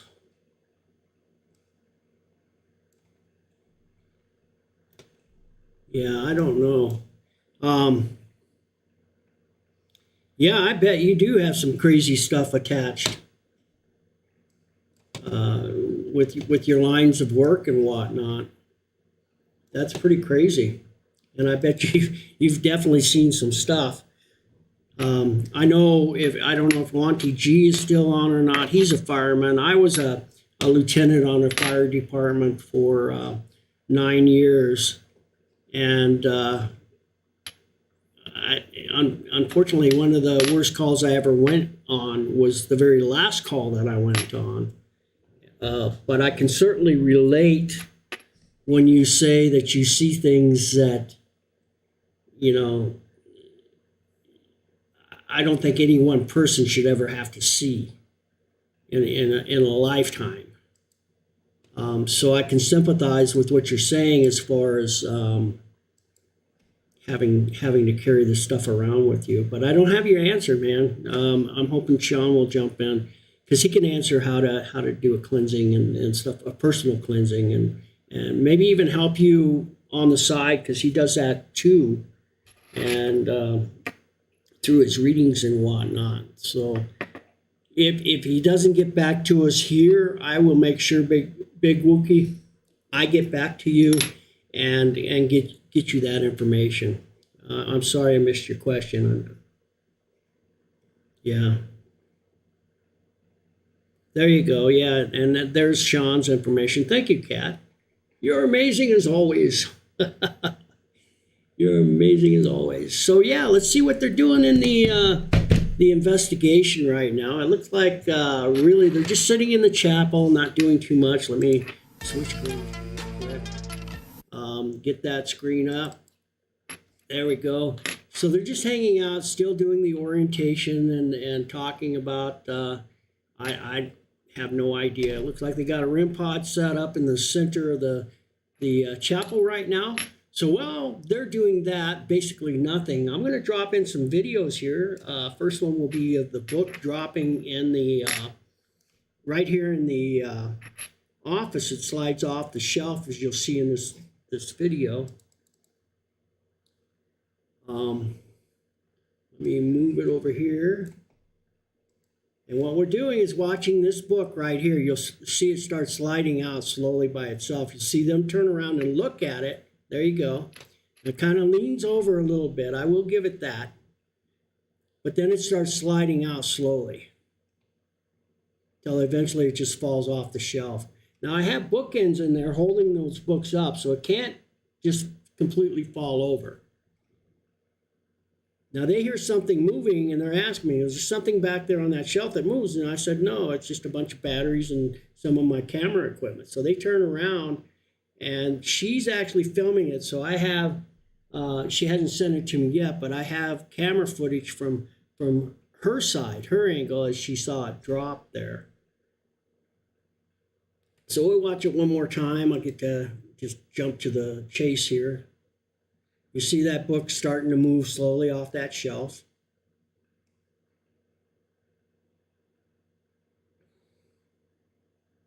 And this is right here in my command center.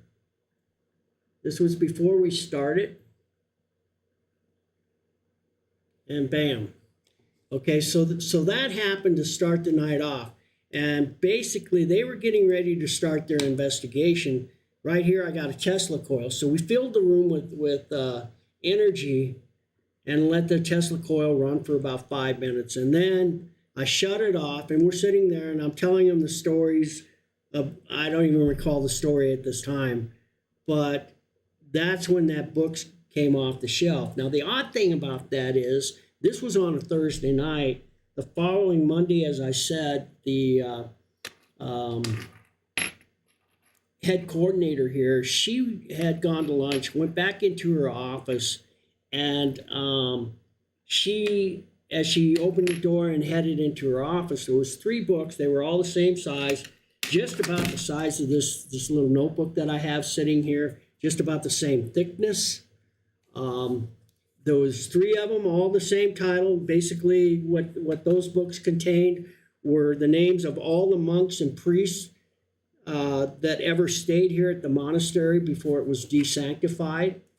And so she had 3 copies of it laying flat on the shelf. All 3 of them books came off of that shelf by themselves as she entered the door. She walked over, picked them up off the floor, put them back on the shelf, and she turned around in the room and just said, "We'll have no more of that."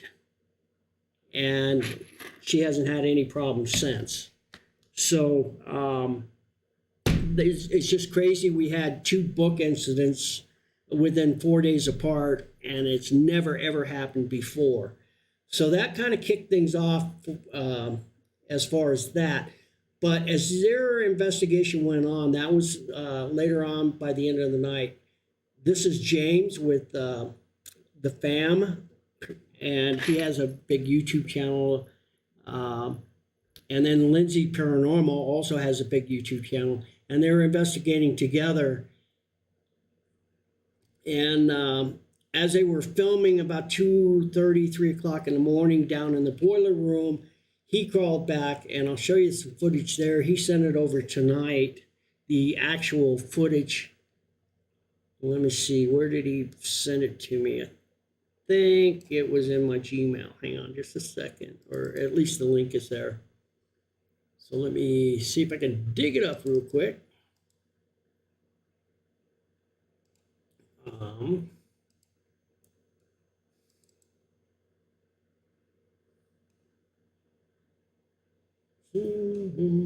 Here we go. All right, let me pull this up for you real quick.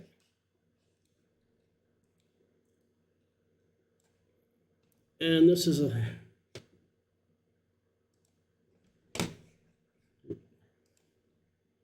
Ready? All right, let me move it up to here, because now this is down when they're in the boiler room. Basically what they're doing here is the Estes method. So she's listening to noise canceling headphones and an SB7.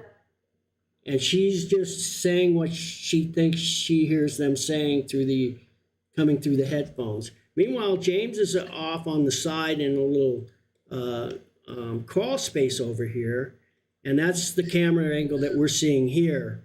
And he's filming her as she does this Estes method, but he's asking questions while she comes up with the answers, hopefully.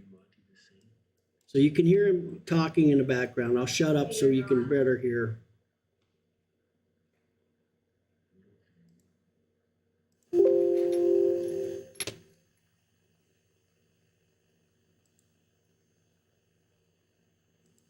Not allowed here.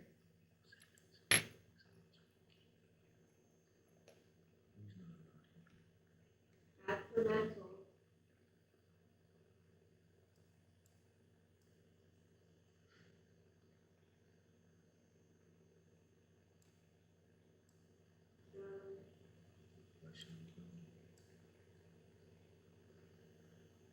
Or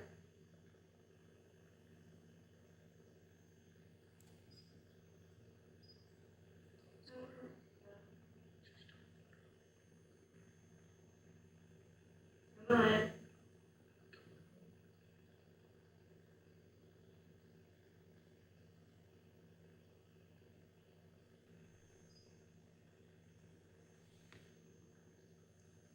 So then a big gust of wind comes through. She mentions the winds. Why should we fear you? Brow, light, up. So your EMF detector is going off. The RIM part starts going off. I was heading upstairs at the same time, and I felt the huge cold draft come down the stairs. Can only one spirit talk to him, please? I'll filter it. Just one. Why do you want us to fear you? First you said don't fear. Are you okay with us being in here?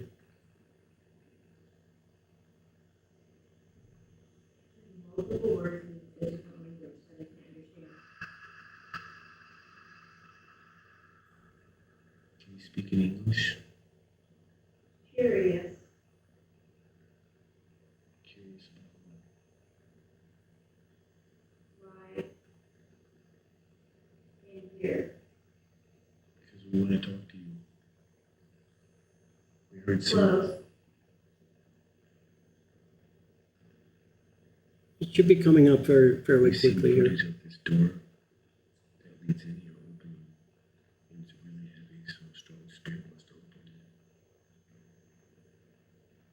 And the last time someone Or was feel in here, wind. I feel so much wind around me. she said, I feel "Things going on." huge She can't hear it. gust of wind. Yeah, now the RIM pod's going off. The wind's starting to kick Listen up. to that.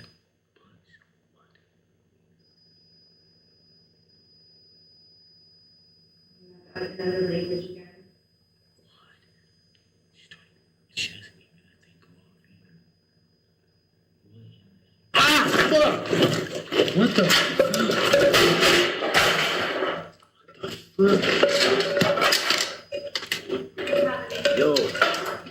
Yo, alright, again, what the fuck? As soon as you said there was a gust of wind, that thing started going off, and then you said something else, and I felt like something like grabbed me back there.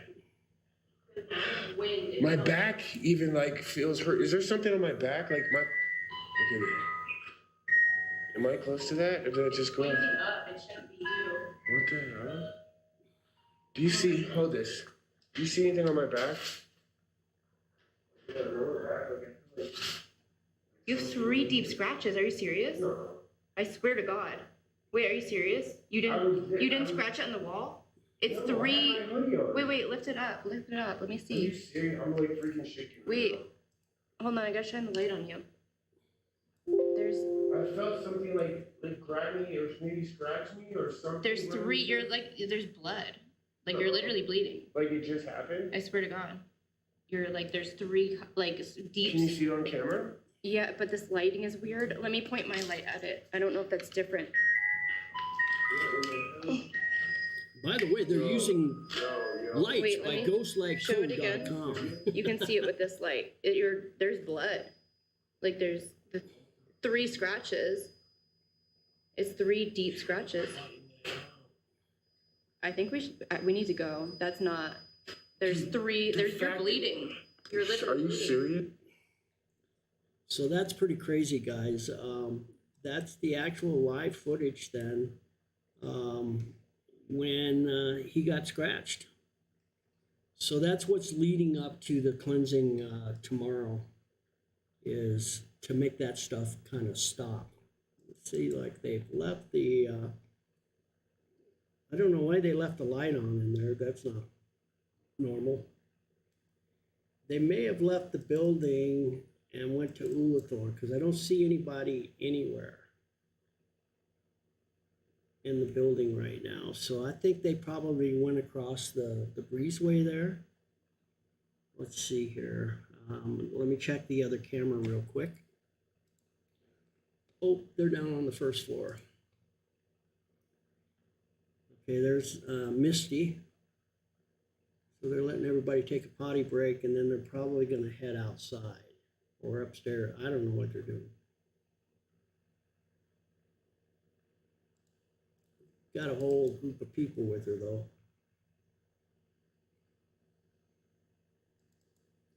And by the way, just so that you guys know, right here is some double doors that you can't see. I'm going to give you a big shot here. The double doors are right here. You can't see them, but from the front doors here to these double doors here, because as soon as you come through those double doors, you end up right where they're at here. And then these double doors here, this is the only part of this entire building that is heated. So they're probably enjoying being in the heat right now. Kat, let me see here. I'm sorry too, and I meant to answer your question before I start that other video. The book that fell off the shelf here, the title of the book, oddly enough, was A Ghost in Every House. Yeah. Yeah. Kind of ironic. A ghost in every house. So that was the one that went flying. Yeah, it looks like they're just kind of waiting everybody together. I don't know where they're going to go from here.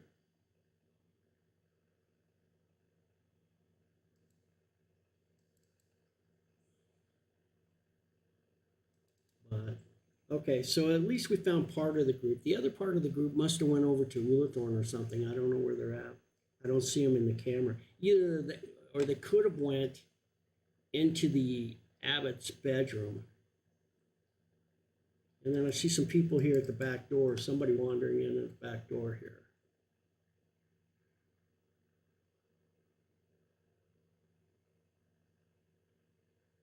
I don't like that door being open, because anybody can wander in. And we've had a heck of a problem with homeless people. But I see a bunch of people outside too. I can see their feet moving back and forth. All right, they're coming upstairs here, so I'll switch camera views back to the other camera. We'll see where they're headed right now. So you'll see them here shortly. They'll all be coming up this ramp right in this view here, right here. There they are.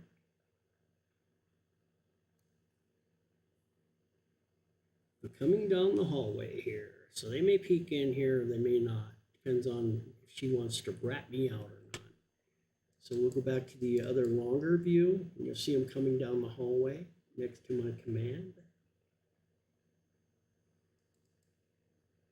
My command is right here.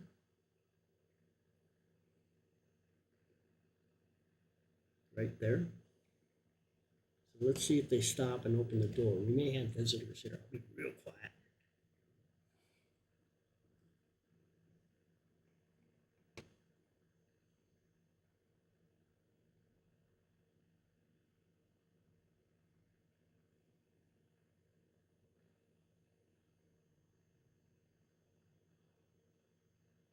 Okay, they're heading up to the 3rd floor, it looks like. I've got a mask on the door that scares the hell out of everybody as they walk by.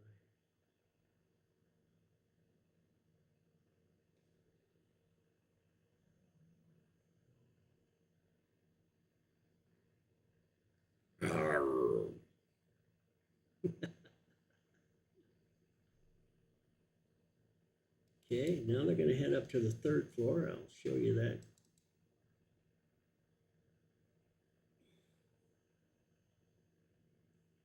Show you my new cam as they get down to the other side of that, and they'll be in this view here.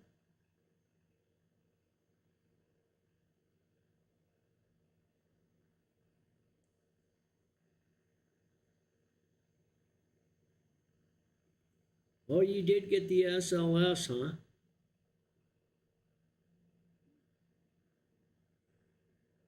Cool, cool. Like they're heading up the 4th floor, but she's taking them on the long way. So they'll be heading up to the 4th. They should be coming up about here, I think, next.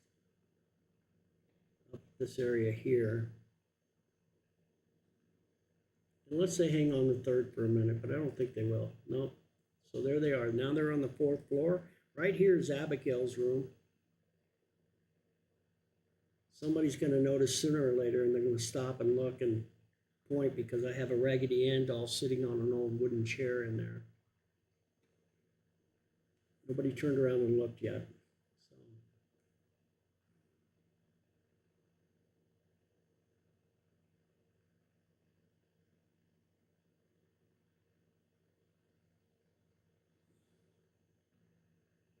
So. Cool. Okay. So I think they do the Estes method up there as well.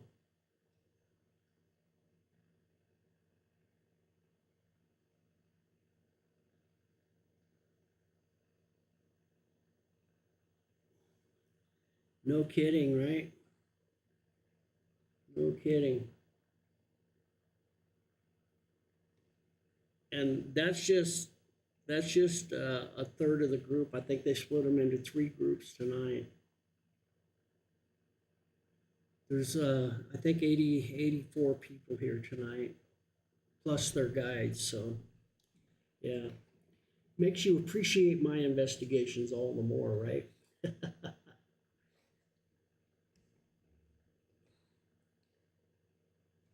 Okay. So yeah, that's what's going on right now.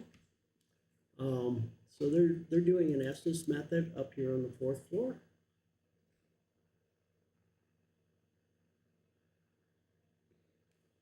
Not a whole lot to see. What else did I have for you guys? I brought up another hard drive. Let me check it real quick and see what all I have on there. That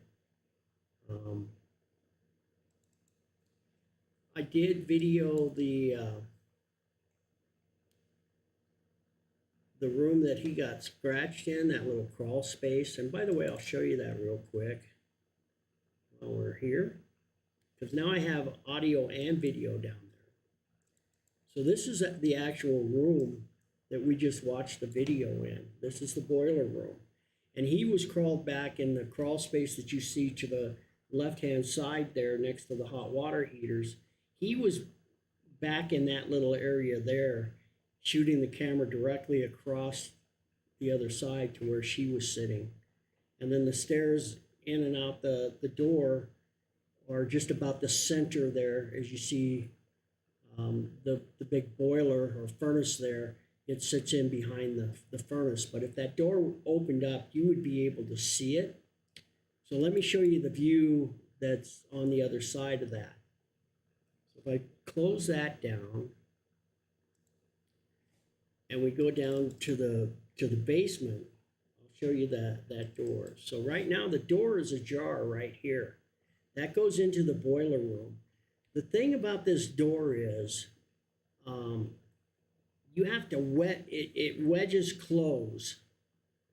And you have to kick it and slam it to get it to shut at all, because the frame is warped. And when you do that, then it makes it difficult to open, because it's jammed in there within the frames. So for that door to open and close by itself is nearly impossible, if not impossible, for that to happen.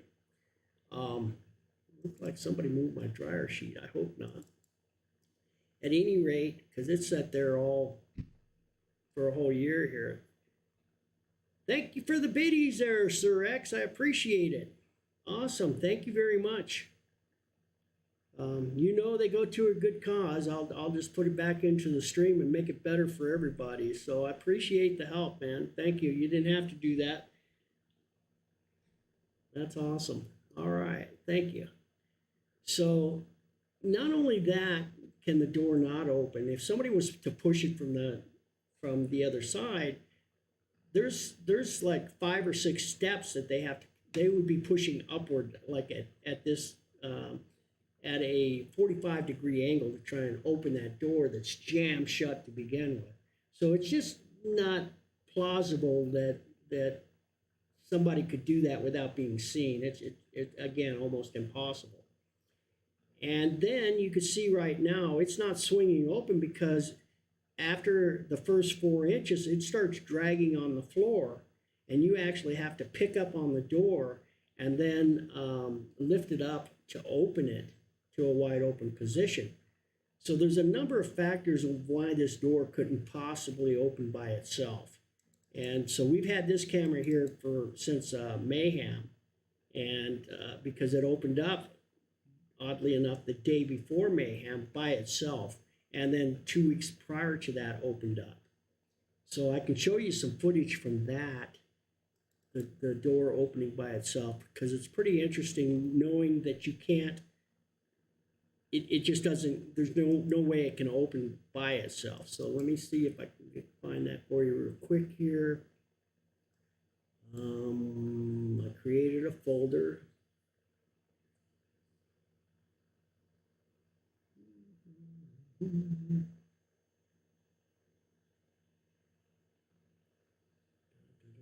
Looking for it here.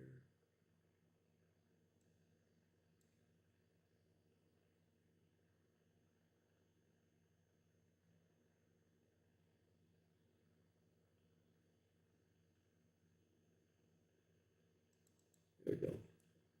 Okay.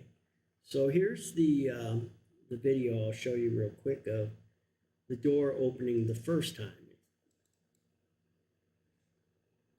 At that time, I had my cameras further up, but I heard somebody from the night before, an investigation the night before, saying they kept hearing growling in this door opening by itself.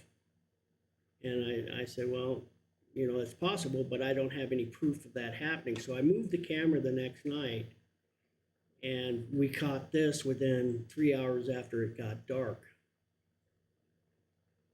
So you see it open by itself. Again, it drops downstairs there. And for somebody to push that open is impossible. This is a vent here in the door. Even if there was a huge draft, a tornado could not create enough vacuum to open that door by itself because of the fact that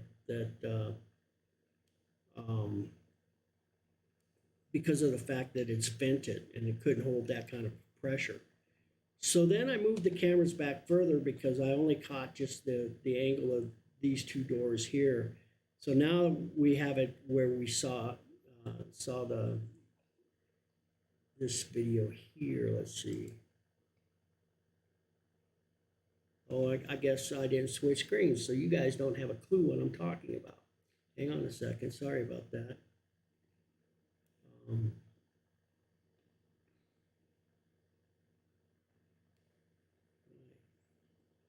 Open.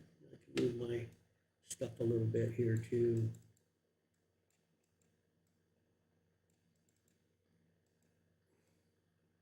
There we go. Move it to the other side. I'll play it one more time. I'll just jump to the chase though. Right there. You'll see it open here.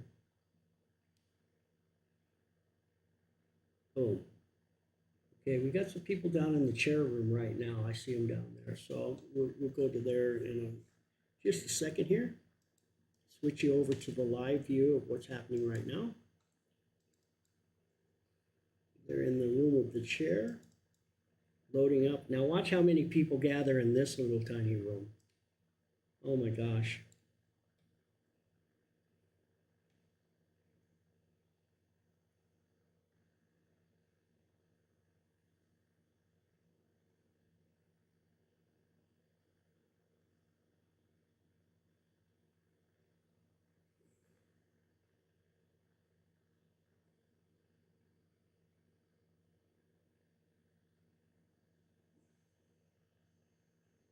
Holy smokes, I can't believe.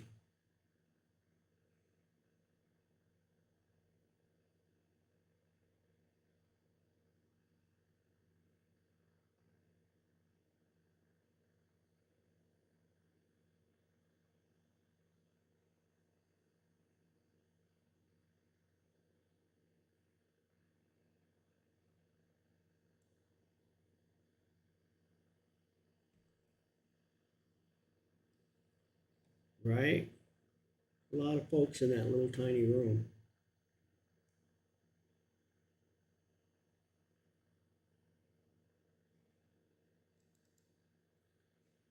All right, so we got them down in the room with the chair. We have them upstairs on the 4th floor up here in this room here.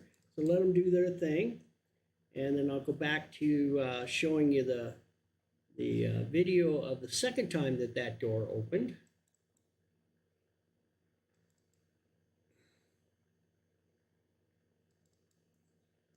Here's the second time that chair opened up.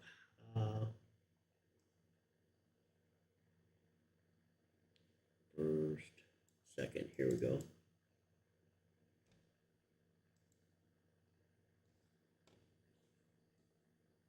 Where'd it go? Where'd it go? We're going to play that game again. For some reason, this player just didn't want to play. All right, here we go. So this is during the daytime, no less. This is just before Mayhem. But this time it opens about like all the way. You can very definitely see that there's nobody down here that could have pushed that open. You could see it catching and dragging across the floor, which means it had to have a hell of a lot of force to open that door that wide. Oops, we're back to the other video. Let me close that one, and I'll bring up the other one. Second, there we go. But look at the force that it opens. You'll see the chain on the door just start slapping.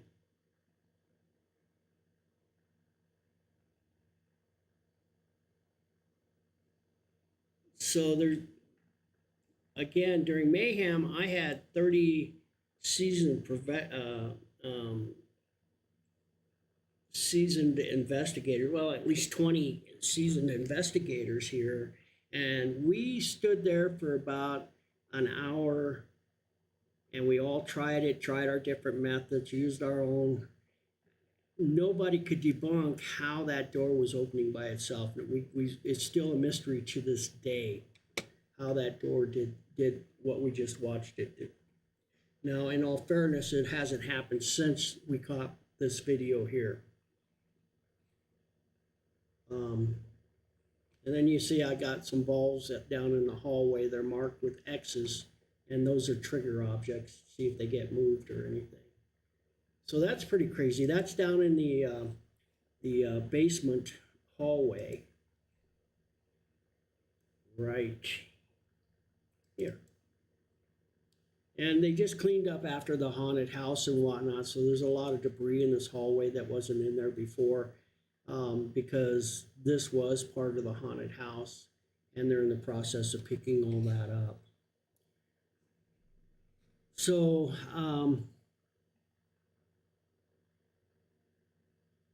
let me see what else I've got here that's been leading up to this week. The confrontation, I have the confrontation with Rick from the classroom. Some other things here, but yeah.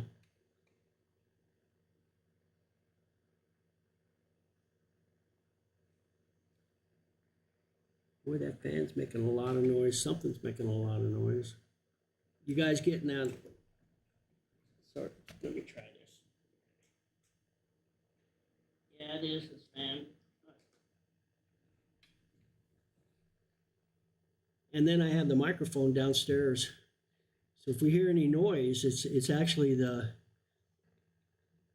microphone down in the right here in this room here. If that door was closed, it might help. But it looked like too that dryer sheet we had on the door, somebody's taken off since yesterday. And I could run back the cameras and find out who and when. But it's not hanging there right now. I don't see it because I have a dryer sheet that would show if the wind was blowing out or sucking it in. The majority of the time it was sucking in. I see somebody on the third floor. Let's go there real quick. See what's happening on the third floor. Oh, they're on the fourth, but I saw some people on the third floor. And I could be mistaken. It may have been the fourth floor. Yeah, there's no, okay, they're on the fourth floor.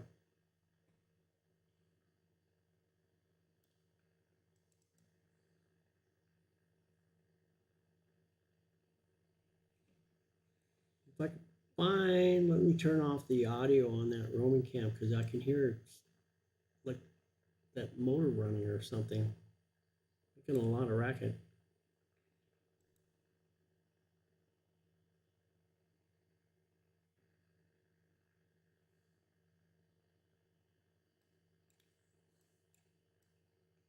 Roaming audio. Turned it off, but that didn't help, did it?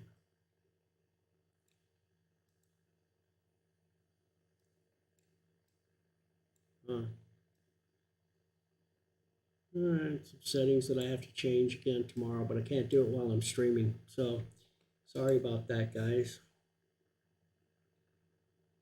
I think what I've accidentally done is... Huh? Maybe I can. Let's see here.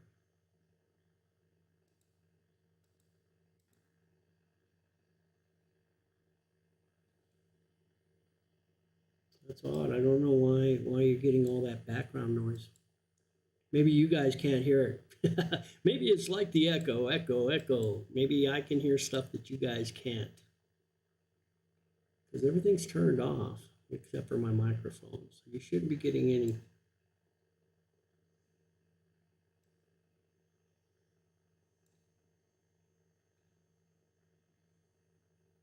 Yeah, I don't know. I hear it. It's driving me nuts. But whatever. Okay, I'll turn off the Roman cam here. That's where we have it down in the boiler room. Turn that off.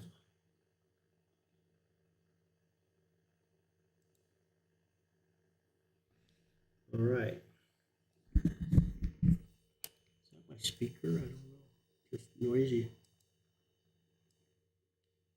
Yeah. My speaker was way up too. That didn't help. All right, so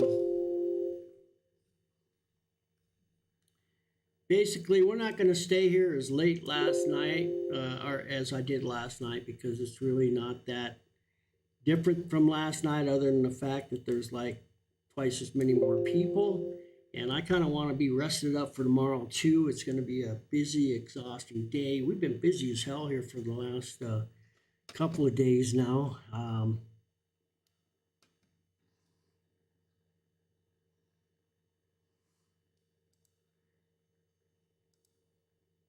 But you know, I mean, I'll hang here for probably till about midnight, but I'm not going till 4 o'clock in the morning again. There's just no sense. We'll try to go until they break up into their little groups. It's colder than hell in here too. It's quite cold. James, in talking with him today to get that video footage of him being scratched, he said he's working on a video tonight, which means it'll probably premiere this week or maybe this weekend. But I'll be sure to let you guys know. Well, it is the weekend. This coming week. And when he gets ready to premiere it and pops it up, I'll let everybody know and check it out, and you can watch the whole investigation. Now, this time he was with a gal called Lindsay Paranormal. Last time he was here, he was with Kim Starr from the Discovery Channel, and she also has a big YouTube channel. And some pretty wild, crazy stuff happened to him then as well. So down in the body room. And their videos are up. Maybe I should throw the links up again. It's the fam, youtube.com/thefam. And you'll find him. The fam is FAM, just like family, but just FAM. And check out his videos. He's amazing. He's legally blind in one eye, and he's got some kind of disease that he's slowly losing his vision in his good eye, which I believe is his right eye. So he's just about legally blind, and he's out there doing this stuff. And if you go to his YouTube channel, this guy is busy. He goes and goes and goes. He might do, when he was here, I think they did 5 other investigations in the 6 days that he was here. So, and he gets into some pretty sketch places and some pretty wild places, but check him out and see what he does. And I think you'll appreciate, especially, thank you, Kat, especially knowing that this guy is almost legally blind is amazing to me. And what a nice guy. He is just salt of the earth type people, you know. He'll do anything for anybody. He's just a real kind-hearted guy.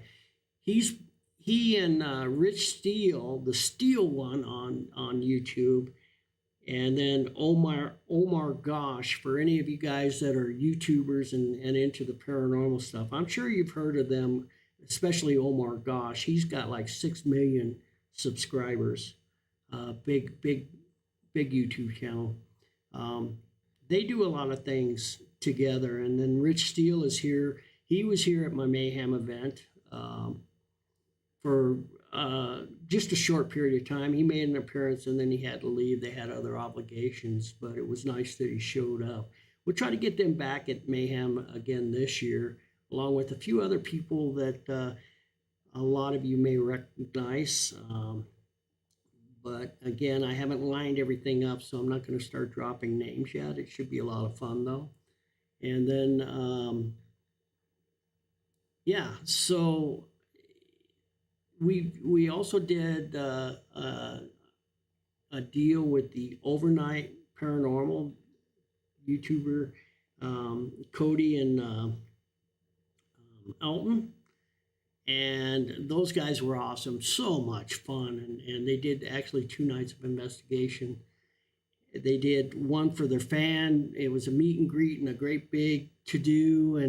And they had 350 of their fans come here to the chapel. And they did a whole night show here, a live stream from here at the Abbey. And then there was like 20 of them that were... You could buy an extra ticket to investigate with them after all that hoopla.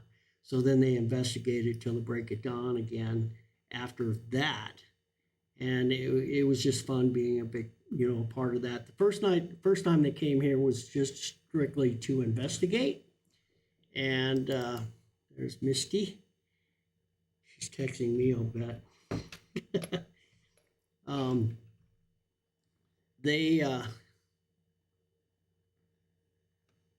They investigated all night long they didn't show up till like almost midnight. They were up at the Stanley Hotel the night before, and then they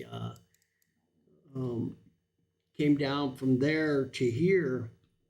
And they didn't get here till real late, but they investigated till it got light outside, and we had a blast. They invited me to investigate with them, so that was a whole lot of fun. Scored this nice sweatshirt out of it, or the hoodie out of it and stuff, and just had, again, even though they're these great big YouTube people and whatnot, they're still very humble and very friendly and nice guys again. So I had a blast with that. It's been a great summer for me. I mean, I've had a huge amount of YouTubers coming in. I think we're starting to be discovered here at the Abbey for what it is. And it's kind of a quiet little secret that's getting out. And more YouTubers. And we even had a movie filmed here. There was a movie shot here. It took them about a month and a half, and they were building sets in some of the rooms and stuff. And there again, that was just so much fun having them around and watching them film, a movie. It was awesome. And watching, I mean, they were filming scenes out in the woods at 4:00 in the morning, and down in the basement and all over the campus. And it was just so much fun being a part of that. So it's been a really cool summer, but it's been an unusual summer. If you were here earlier when Shaun was on, it's been a very busy year, more than it has been probably any time in the past. And not only that, from a wedding standpoint, now that the whole COVID crap is over, and everybody's kind of wised up to that whole shenanigan, then the weddings and family reunions and all that stuff have come back this summer. And life, as far as that, has kind of gotten back to somewhat of a sense of normal. And so they've been very, very busy from a financial standpoint and visitor standpoint here at the monastery as well. Not only the paranormal side, but just being busy in general, because this is a beautiful, beautiful campus and a great place to have a family reunion or something like that, because they do have other buildings that you can rent. The Sisters House, where we stay for a Mayhem event, it has 15 rooms and holds 28 guests. And now that they've added single beds and just some of the double bedrooms, then I'll bet you it holds close to 35 people now, comfortably. And you get the whole Sisters House, and there's a grand room for sitting down and let's see, they're just passing by. I'm right here again, so they're just outside my hallway here.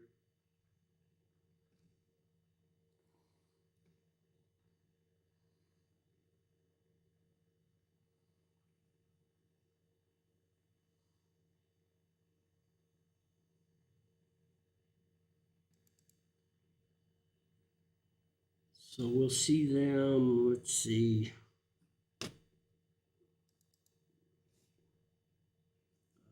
Coming down the steps here. Let's see where they go.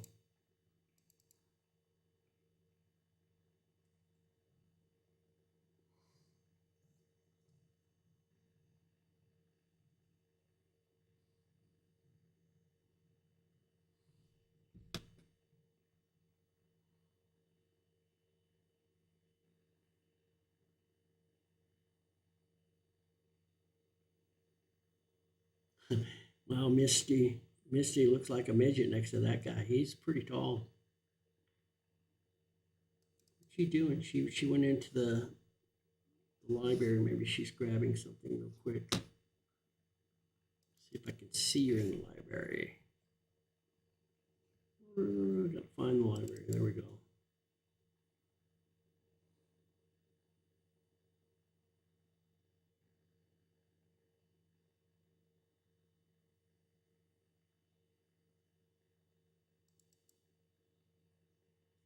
What's she doing? She's got everybody waiting in the hallway, and she went in and sat down on her. She was texting real quick upstairs. Okay, they're leaving here. So they must be coming up to regroup or switch. I have no idea. We're gonna find out here.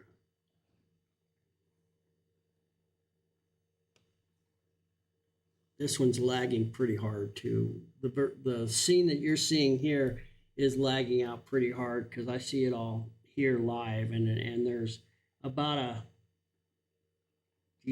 almost a 25-second delay from what you guys are seeing.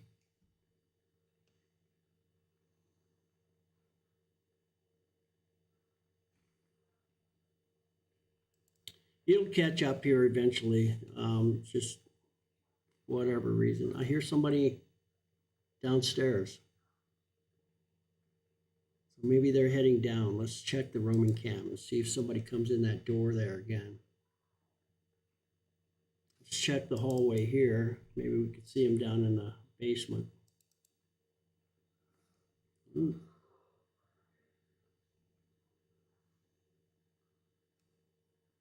I don't see them yet, but I can sure hear them.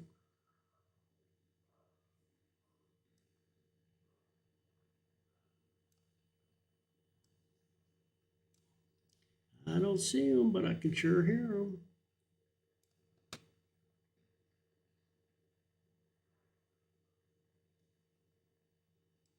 And that mic is so sensitive, they might even be catching the voices of them standing in the hallway up in the stairwell, echoing down the stairwell. And I could check that real quick too, see what's happening in that stairwell.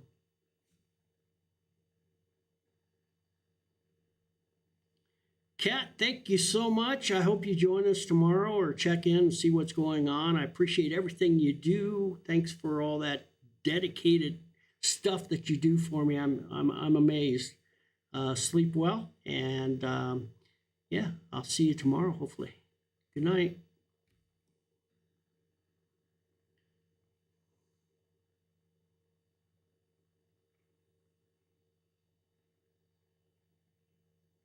Nope, they must have been, it must have been residual noise from them being on the stairwell. Yeah, because they're not there no more, and I don't hear the noise. It looks like they're taking their bathroom breaks and probably going to split up again. So yeah, maybe Misty will be up to visit here in a minute. She tries to come up on her breaks. So she may or may not be up here. We'll see. Switch over back to the command for a second.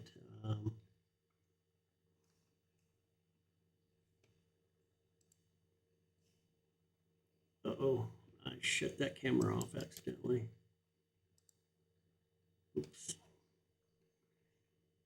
I thought I still had that code in there, but I didn't. So I gotta grab that code again.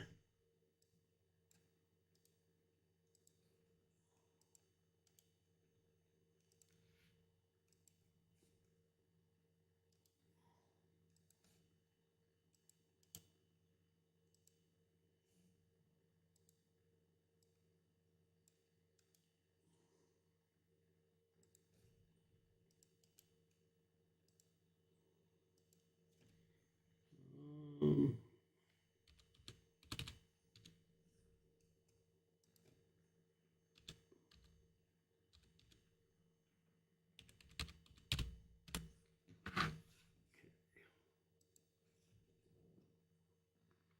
One moment, please. All right, there we go. We got them back. Note to Dennis, don't close that window.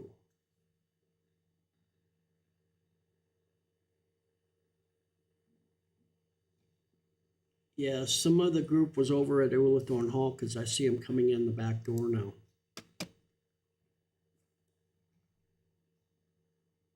Okay, cool.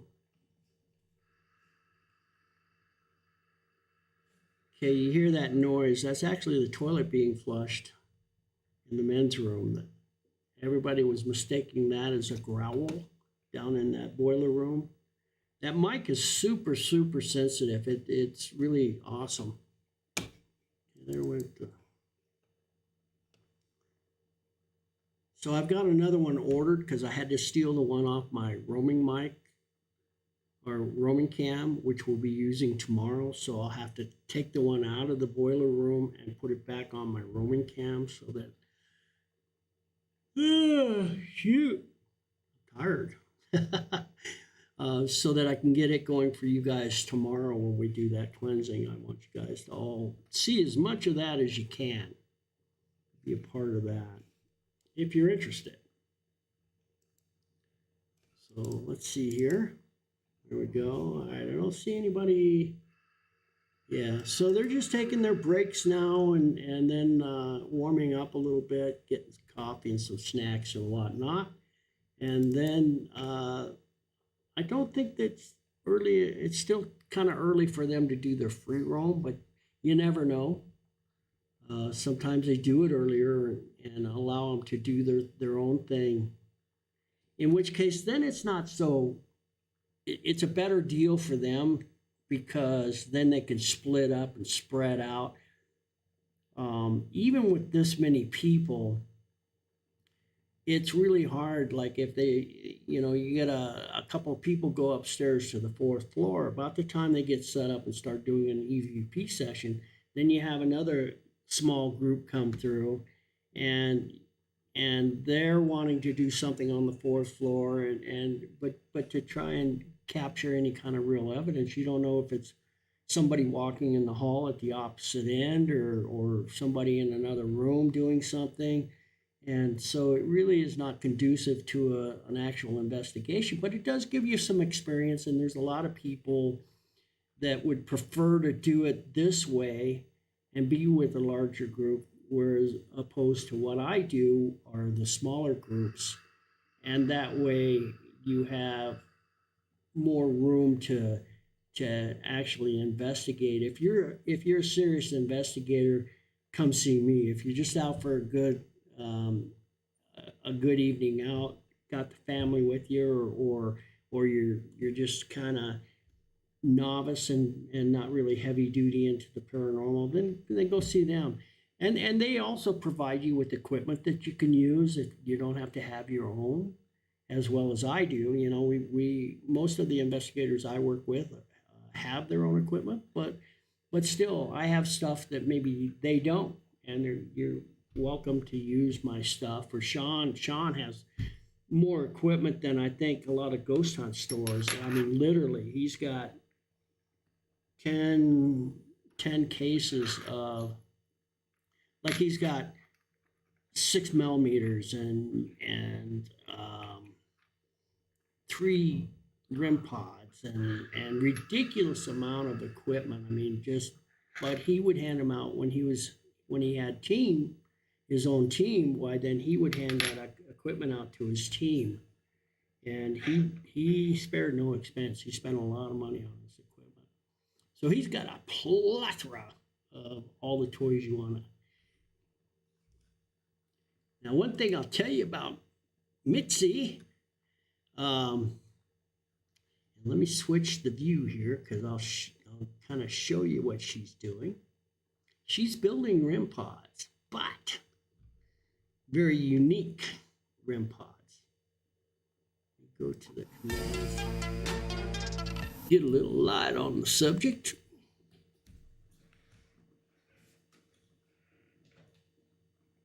Check out this REM pod that she's building and designed and whatnot. It is pretty amazing. This is the prototype that she gave me so that I can send it through the rigors and whatnot. And what you see, if you're familiar with the REM pod and this lid, we're working on the design on that. But a REM pod is basically, if you get something that comes into the room, and right now I'm too close to the antenna and too much electricity, right there we go.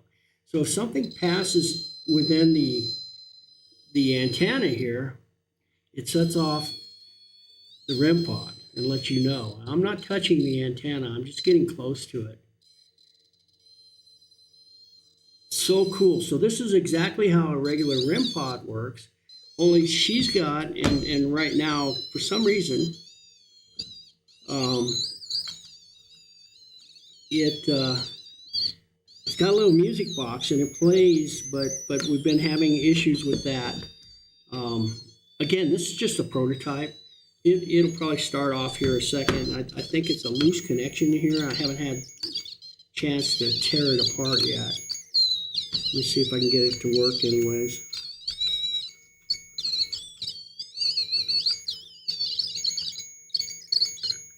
Well, it's being stubborn, but at any rate, the REM part works perfect. Just like, but she added the extra of the little music box that goes off as well when it peaks out on the REM pod side. But I love the design. It's a let me turn it off here and you'll see it better without all the light. It's a little crypt. So they got little statues outside the crypt here, and then if you look inside the little mausoleum inside, that's where the lights are and whatnot.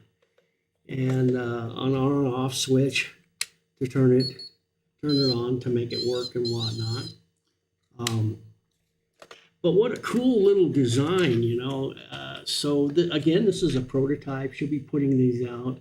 And when she gets them done, then I'll certainly let you know. By that time, we'll have all the bugs worked out and whatnot. And I'll let you know where you can pick them up and what her price point is. And a typical REM pod, they go for a couple $100. And so I'm sure hers won't be that much, which is an advantage in herself. And what I see here, it works every bit as good as any REM pod that I've ever used. I mean, it works just like it's supposed to. I've got it backwards there. You can't see the light. Get away from that electricity to stop setting it off. Now watch. I'm not touching the antenna again.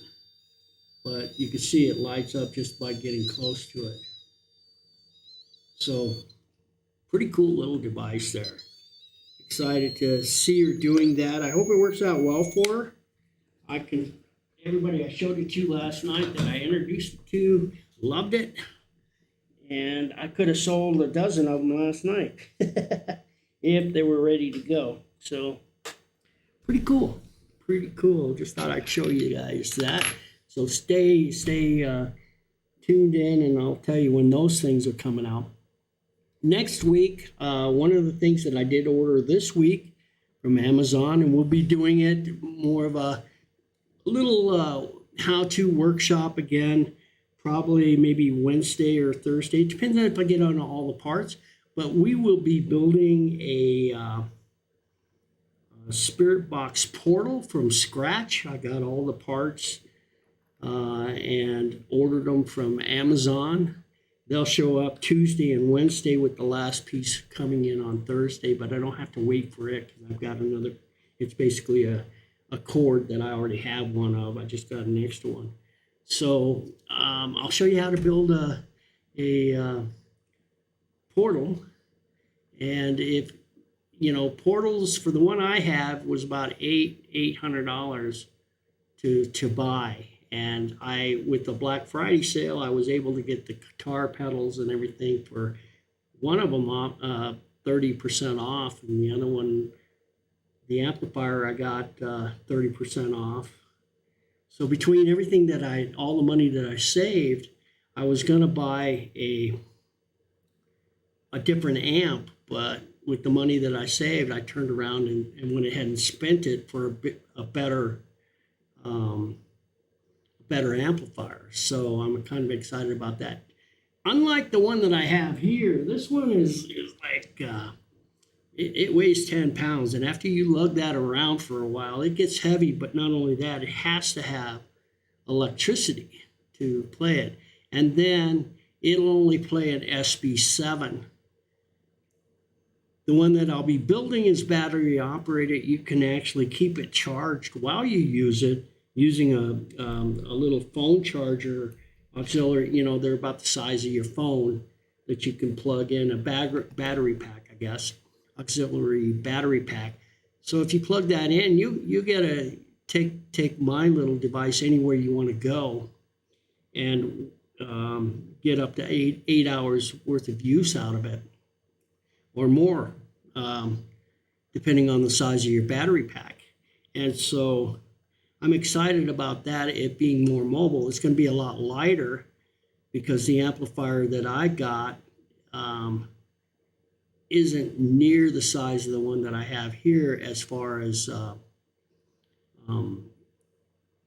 box size. The speaker is still the same, but it's a whole lot lighter weight because of the construction of the box. And then it also will play the SB7, but it'll also take the S box, which is nice because it's like the SB7. It has some features that I like about it and some features that I dislike about it, but it works like the SB7, plus it records everything live. So that's kind of an advantage of the SB7. So I've got it. We'll be putting one of those together next week, and I'll show you how to do that. More stuff coming up.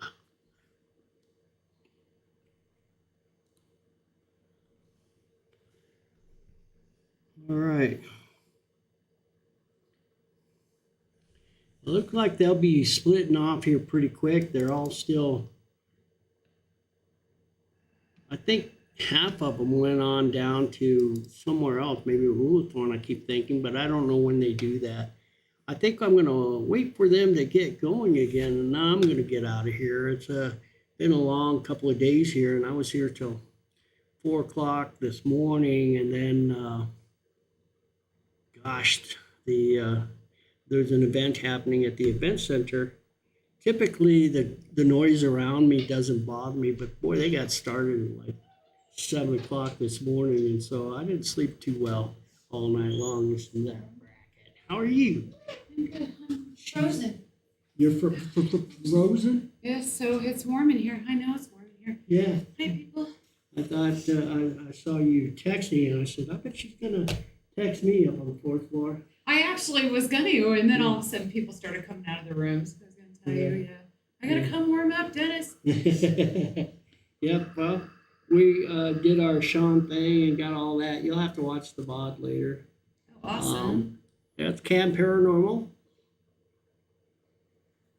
Yeah. So Good evening. Big Wookie, Famous. famous Misty. Oh. Yep, I just explained your device there that you're building. Oh, awesome. I played with it a little bit today. Did you? We got some things to talk about. And I Okay. think I That's figured the out point. why the music box doesn't play. Okay. And so I'll keep, Awesome. tell you what I found, and then it's up to you as the builder to figure out how to Right. solve that issue. But Okay. I definitely got a new idea for your battery Okay. pack and stuff. So Well, I knew I was giving it to the right person. So. yeah, so Awesome. cool. Is it on? No, Oh, okay. I just now set it back down. But yeah, as far as the REM pod, it's perfect. I mean, the REM pod works perfect. But if you want that additional, we're having issues with The music box. the music Yep. box. And then I have a whole lot easier way to do your batteries. Okay. So, Perfect. Awesome. But maybe tomorrow. We're talking now of getting started about 1:00. Okay, that would be good. Yeah, because then, because I'm all blind and stuff. Right. And we prepared for that too. So we've got another local gal coming in with her daughter. Okay, good. And that way, if it starts getting, and it will, because we have so Right. much to do. Right. But if it starts getting to a point where you feel like I really need to get going because I need to get back. Okay. Just I can't drive at night. Yeah. So as long as I Yeah. get home before. So what time's it get dark? Well, 5:30? Well, you tell me. Where are you at? So I'm 2.5 hours away. There you Well, go. actually just a little over 2. So 2. So 3, Now it's also sunny, so at least you won't have to contend with the rush hour traffic right? in the springs and then on into Denver. Right. And I think you're only supposed to get a little snow in the morning. Oh, I don't know. Yeah, Is it's getting supposed any? to start snowing at 11. I Oh, think. maybe I better Or rain end- at 11. I think it said rain at 11 and snow at 2 a.m. Oh, maybe I better end the stream so I can get home okay. Right? I mean, you've got a long way to go. Right. Yeah. There's got to be 150 feet over Right? there. Oh, my I know. God. I know. Long So way to how's go. things going tonight? Good. Good. Good. A lot of people. Well, not everybody came up to say hi to me. Oh my gosh, it's been crazy. It has been. In fact, we're starting another rotation here in like 5 minutes. But yeah, it's been nuts. Crazy. The- Because we're training. We've got Andrew training, so we let him take control of the introductions, and yeah, he's doing good. He's doing Yeah, he looked like he was doing okay. Everything I saw him doing on camera here. Yeah. So Yeah, I think he was doing senses. They've got me up doing dowsing and pendulums. Devin is in Ulathorn doing phasma. And Jessica is doing triggers. And I think she's in the Abbott's room. okay. I think. Yeah, because I saw. Why did they leave the lights on in the auditorium, the sanctuary, or the chapel?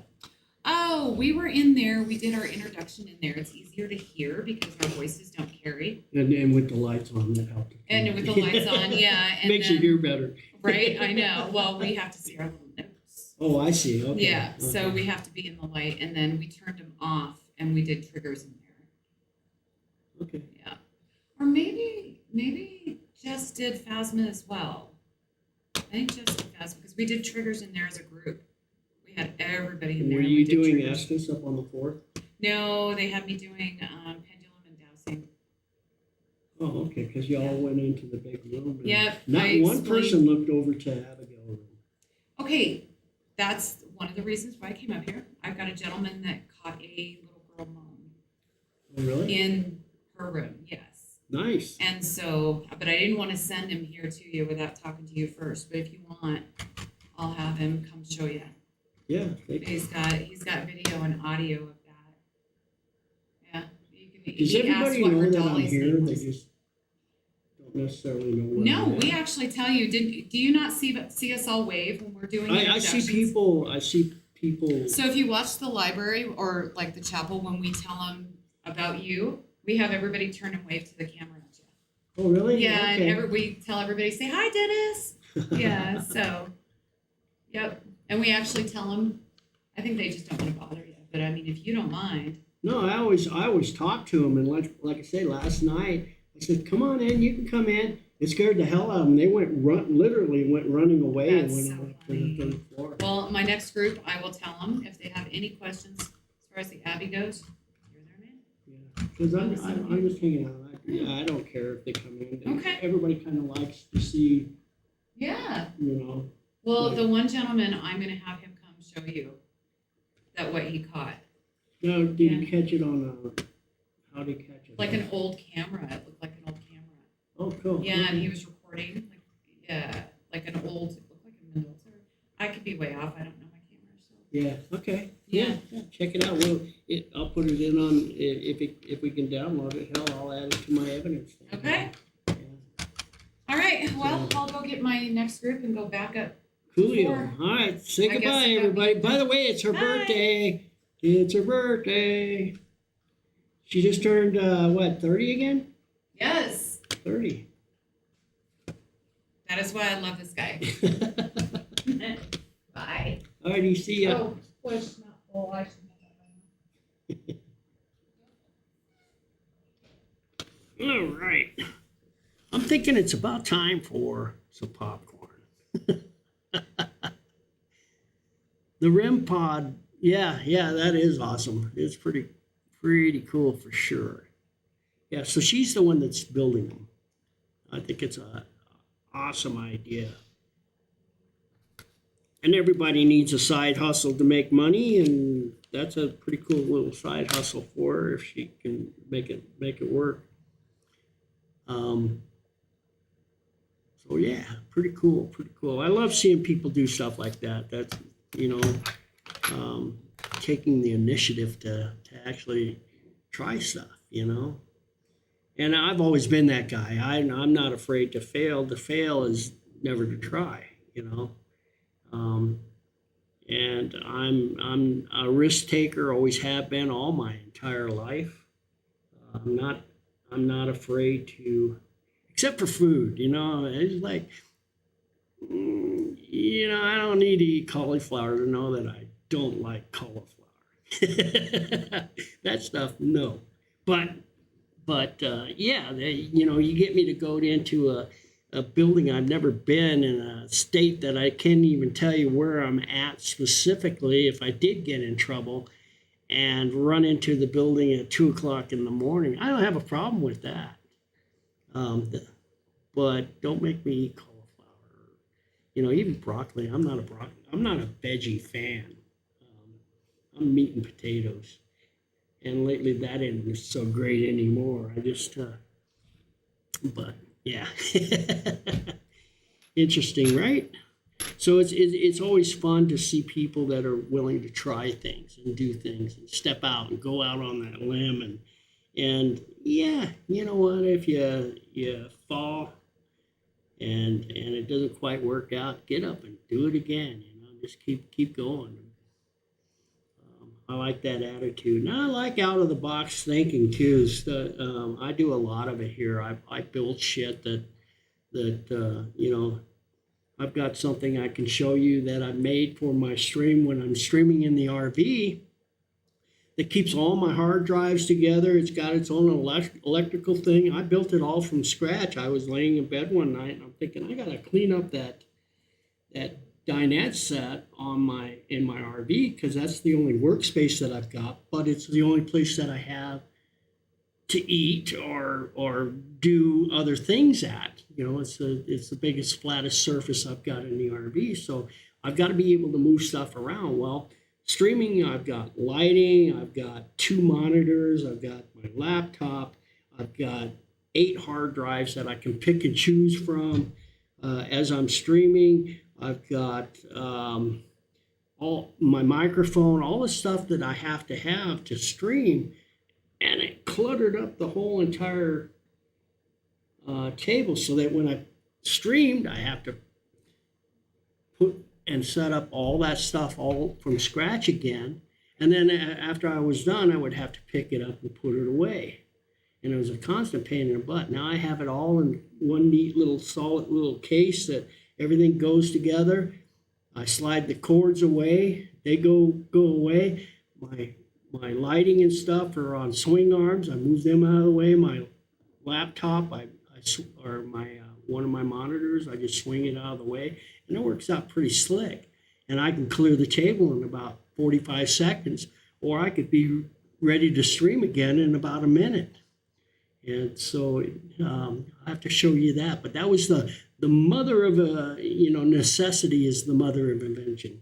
And that was necessity. I had to figure out something, a better way of doing this, because it was so aggravating just to try and stream in the RV. So we got that straightened out. It looks pretty cool. This office and my command center here is another testimony to, just finding a way to make things work. So when people bring me stuff like this REM pod, I think it's awesome. It's so much, anything that where somebody has to kind of think outside the box to solve an issue is fun for me. So anyways, yeah, so it looks like I'm going to have a few visitors. I'll hang out for a little while longer. But I do think it's time for some popcorn. So I'm going to make some popcorn real quick. In the meantime, I'll throw these cameras back up, let you see what's going on now. In fact, yeah, I can hear that roaming cam downstairs. Sounds like a fan or something's on.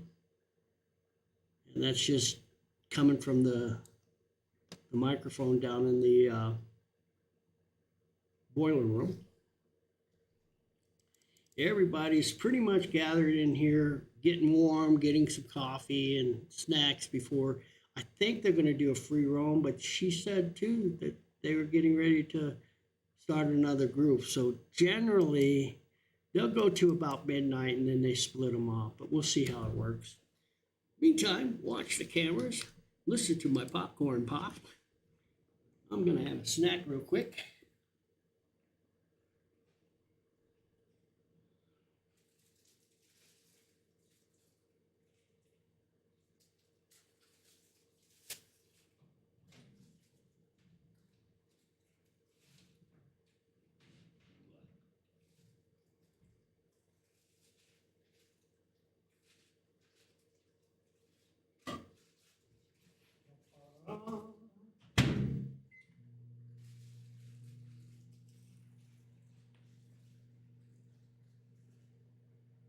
Yeah, I got this place set up pretty sweet. Got a refrigerator up here now, a microwave.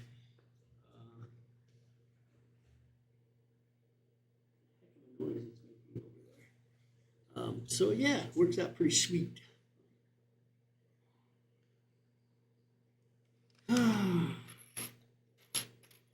So Big Wookie, how are you been? What's been going on? I haven't seen you on in a while. I assume life is good. Hopefully everybody had a good Thanksgiving. I had a nice one. My daughter fixed me up a plate, turkey and all the trimmings and all that stuff, and then brought it to me Thanksgiving about 5 o'clock, and then she hung out and we talked for about an hour and stuff. Caught up a little bit. That was nice.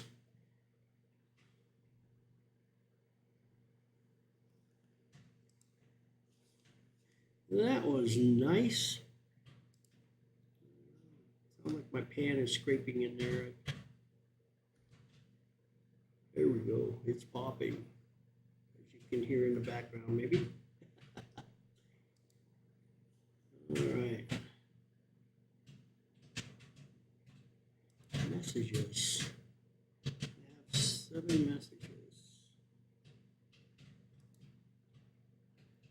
Cool.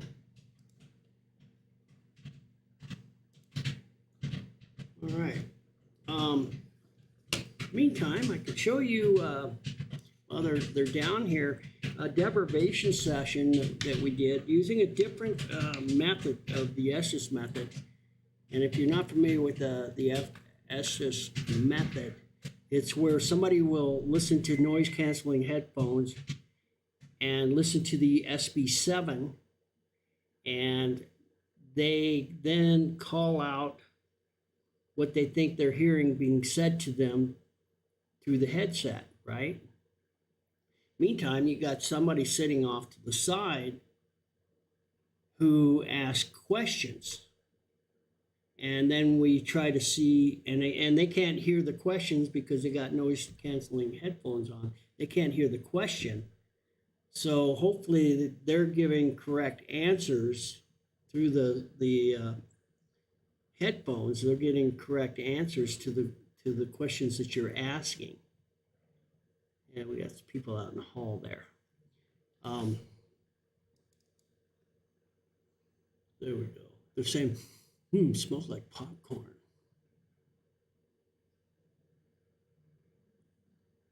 Smells like popcorn. That's right. That's what it is. They're going to come steal my popcorn. I see it coming.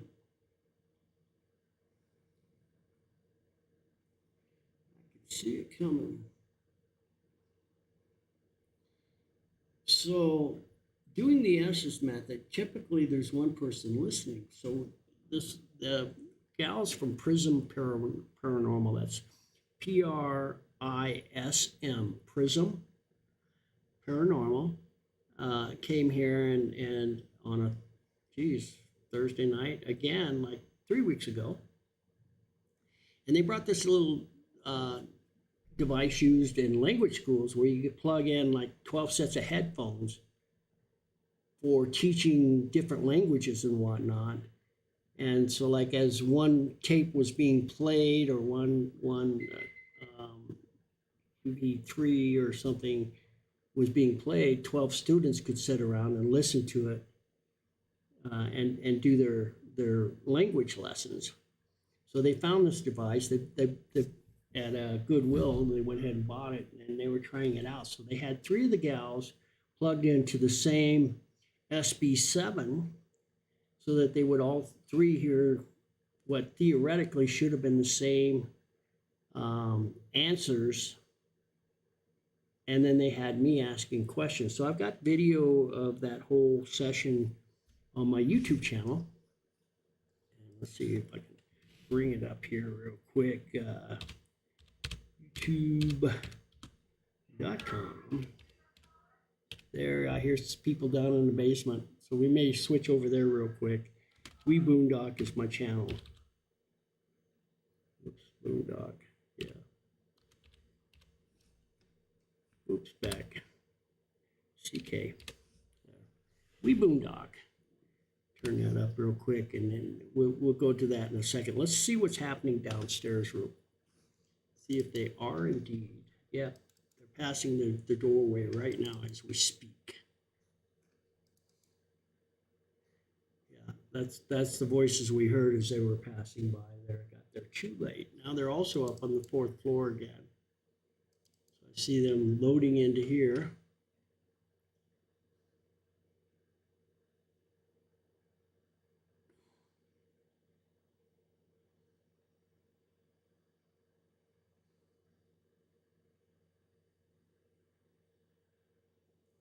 She says they're doing pendulum and dowsing rods up there. Okay.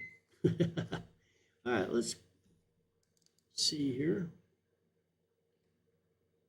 Okay, we got some people. It looks like they're probably going to go into the chair room. They're in the potato cellar right now, but you have to go through there to get to the room with the chair. So you'll see them loading into this room here in a second. They may explore the potato cellar, or they may not.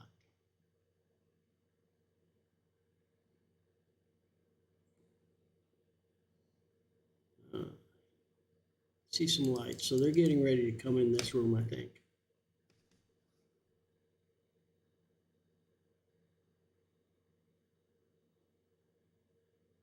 Maybe, maybe not.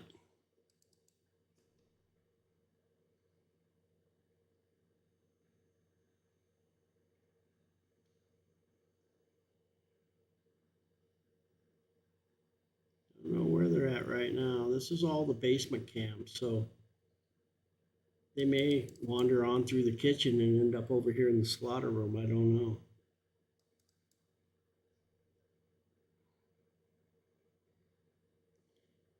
I don't know what they're doing. I have no idea. No idea whatsoever. And no way of knowing. There's no way for me to know. The only time I can hear anything that they're saying is when they're down in the boiler room right now. And that's new this week. I didn't have that there last week. All right, popcorn. Guys ready for some microwave popcorn? Yes, sirree. Ooh, it's messy. It's got butter all over the table now. I'll have to clean that up when I'm done.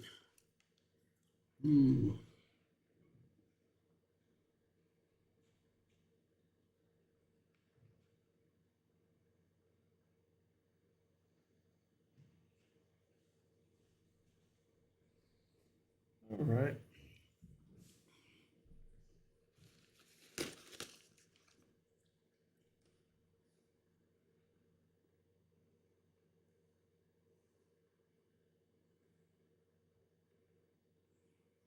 Well, I don't see anybody doing anything, so I'll go ahead and see if I can get to that.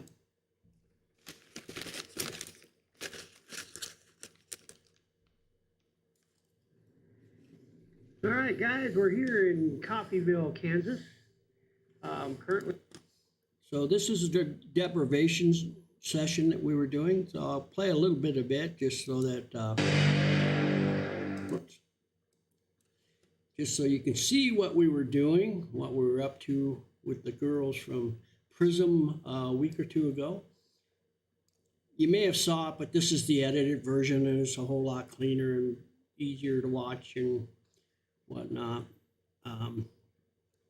rather than watching 7 hours of the investigation. So let me drag it over here, and we'll play it for a minute, and we'll just keep bouncing back and forth, see what they're doing. Right now, we can't really see what anybody else is doing, so why not, right? I'll give you a full screen here, and let's play her out. Let's see what we can.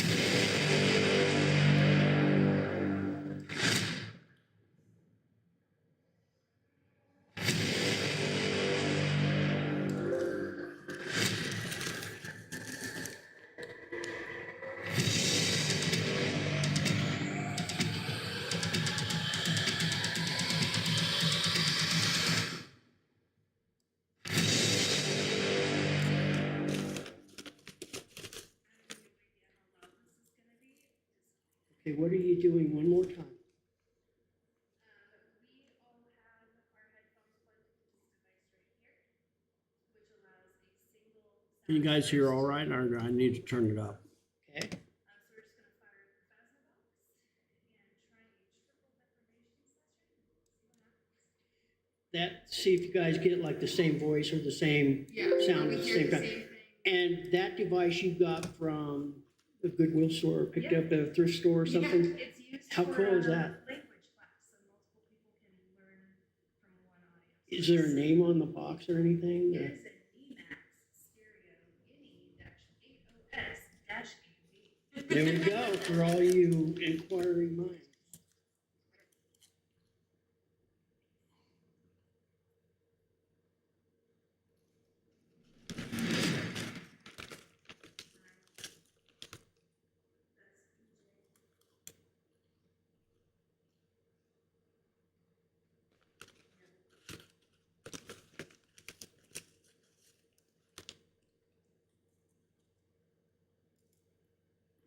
Something about a mask.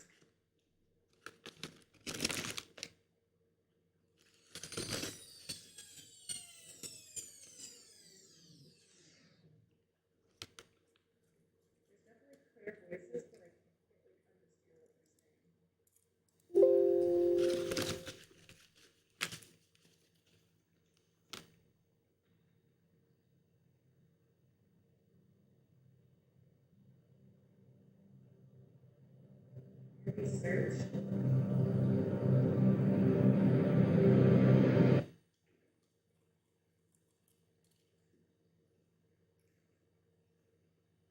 There's noise down there. The thump. Yeah. Yeah. It was so loud. Yeah. Yeah, I even felt the floor kind of vibrate. Make another thump for us, please.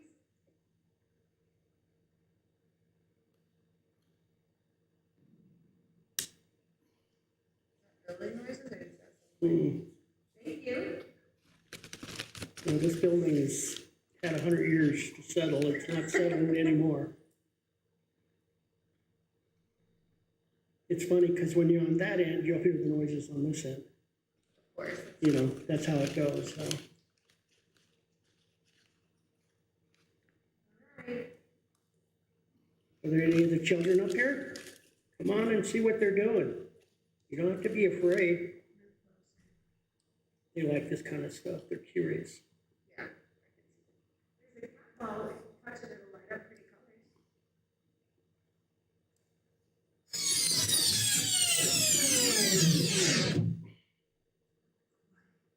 It's weirdly quiet. Yeah.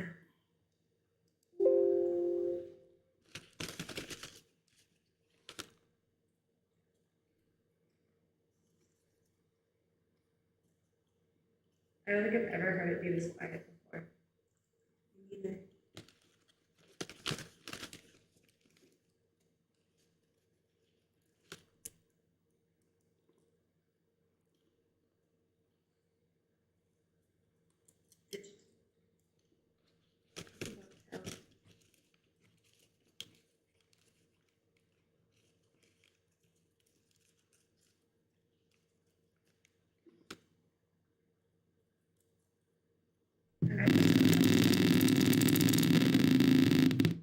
I don't know what that was. He must go. Something else about must go. Come on. I don't want to go.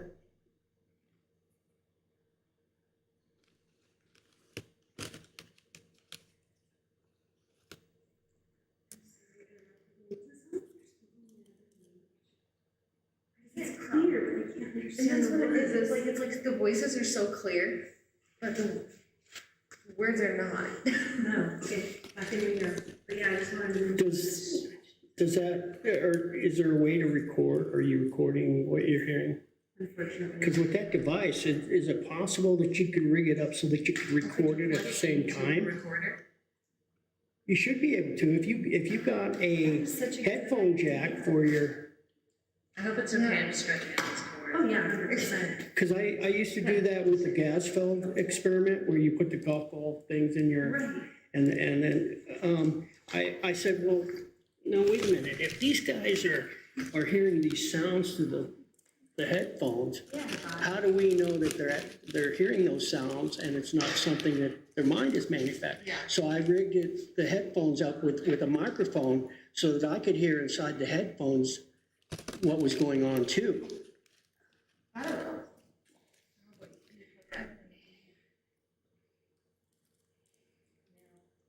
I was about to say, you learn stuff like this from just doing stuff with other teams, But that's and you got to share it, Yeah, So- we all need, I like the idea of everybody helping each other. It's not people that get territorial and they're like, well, I'm not gonna tell you this how I do this. Yeah. We're all here for the same reason. Do I? Yeah. I just saw a little like my shot was like here and big, but like at the very end, I thought I saw a little like head just kind of. Yeah. Well, down Abigail's room, there's always a lot of stuff that happens down Is there? just totally opposite where we're at now, that last room on the end of the hallway there. That's where I have that doll. That's where Chad and Vanessa heard the voice. Really? Yeah, just like, it was, somehow it was just the two of them that ended up already. Yeah, they like. And the kids like the cat balls. I've been up here where I've done portal session and I'll sit right in the middle of the chair just on the other side of the double doors there. And I'll set up a motion light, cat ball, and then I'll go down there and do an EVP session, but I'll do the same thing, set up a cat ball and then a motion light. And I'd hear with the parabolic mic because I can't hear anything.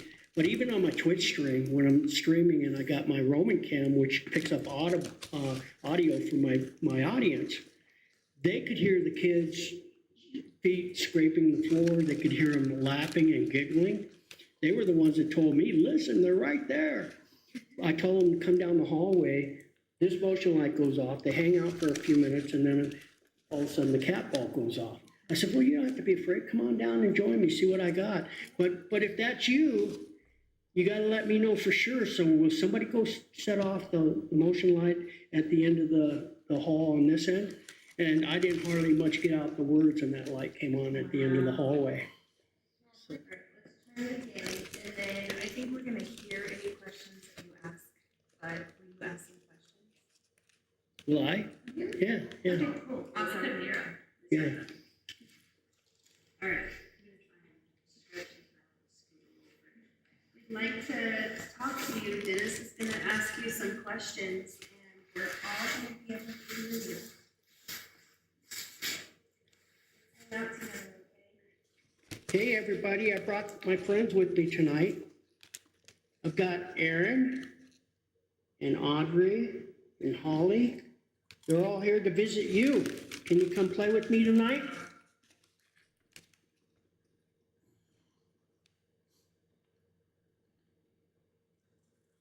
You want to play some hide and go seek? Not it. Aw, dang, you got me again. All right, I'm going to count to 10. 1, 2, It's really not. 3,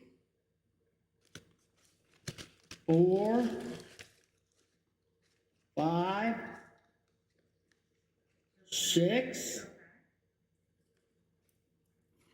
7, 8, Come out. 9, 10. Apples, peaches, pumpkin pie. Who's not ready? Holler I.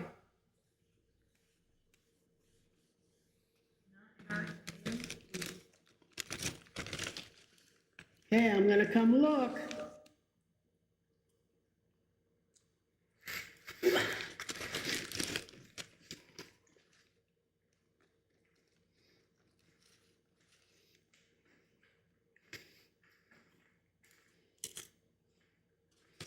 Are you in here?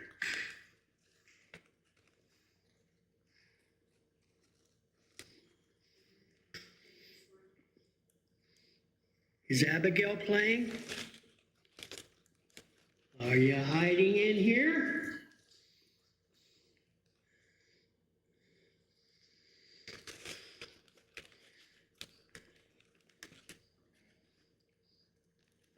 Is Olivia up here with us?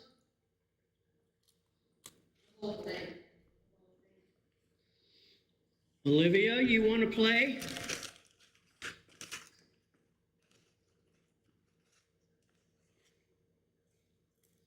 Are you hiding in here?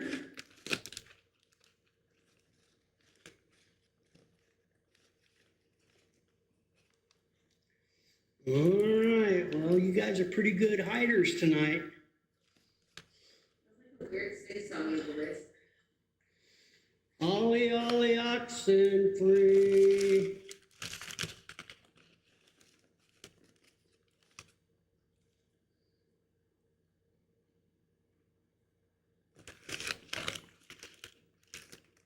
Are you hiding at the other end?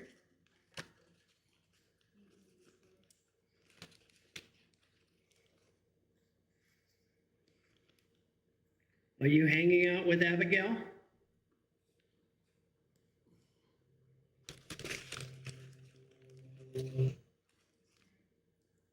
Who's that?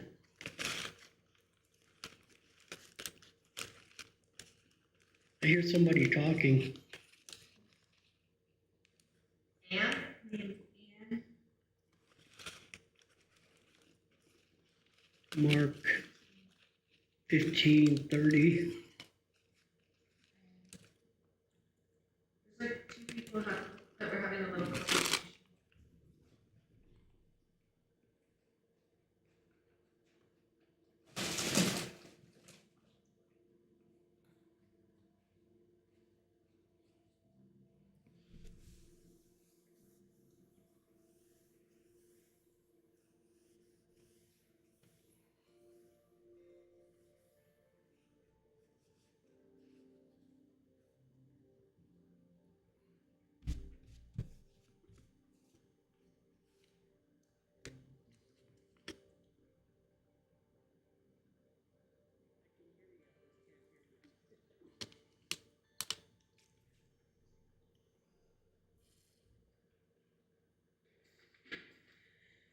Hear that? Yep.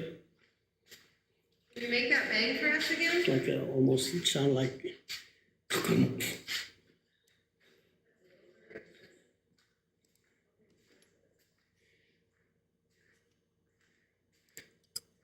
Where you at? You guys are good hiders tonight. I can't find you. Can you help me? Make that noise again.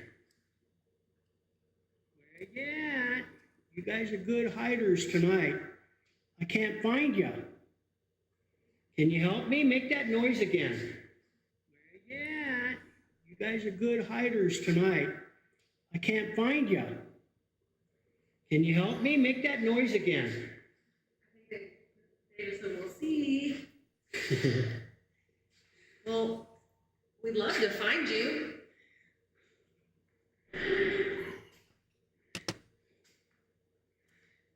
You're hiding pretty good tonight. Is it because I'm here? I'm the ghost repeller like 90% of the time. What was this room? Kind of the commons room, like TV room. And then that went up to the bell tower. You can't get there anymore. That, by the way, is where they're at now, up on the 4th floor. On the other end, where you're seeing. Yeah, it had a right here steel staircase going up to it, and through the years, it's just rusted to the point where it's not safe to be on. Yeah. Here, you gotta look in Abigail's room. Here you go. Look in this room.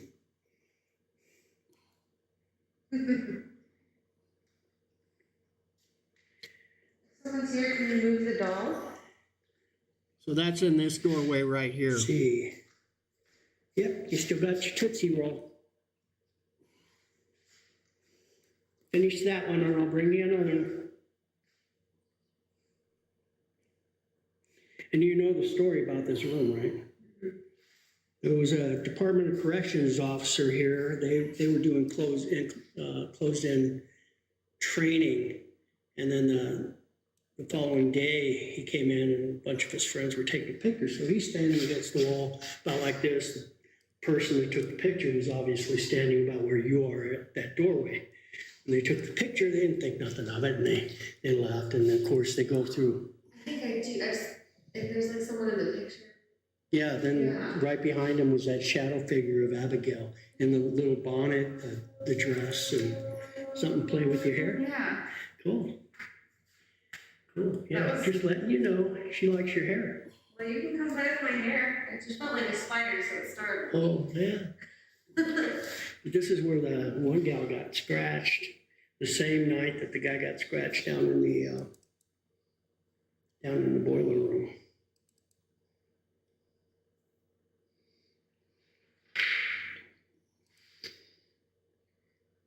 Obviously, there's been a pigeon in here. There's a feather on the floor.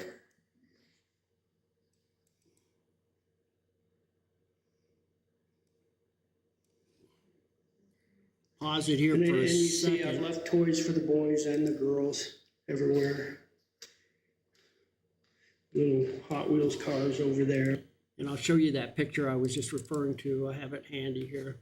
But you see the shadow figure of Abigail here, behind this figure here.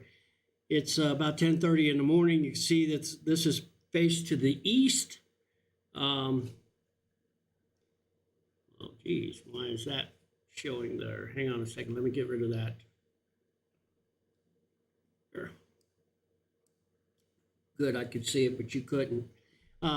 So the sunlight's coming in from the east. You can see it's about 10:30 in the morning by the way it casts the light into the room. That's normal. You can look up here. He's got the overhead light on. So it's casting his shadow against this wall here. There's absolutely, even if somebody was standing here, there is absolutely no way that that shadow could be cast against that wall. There's no stain in the wall. There's nothing there, but you can clearly see that it's like a little girl with a bonnet and an old pioneers type dress, and you can even see her the fingers on her hands and stuff, and she's reaching out and touching him as he's getting his photograph taken.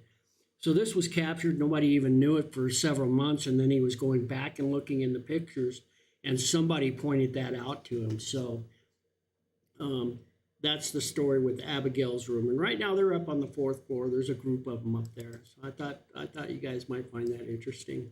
At any rate, back to the video, because that's where they're at right now. That's Abigail's room right there. That's where this stuff all happened. And trucks and stuff. And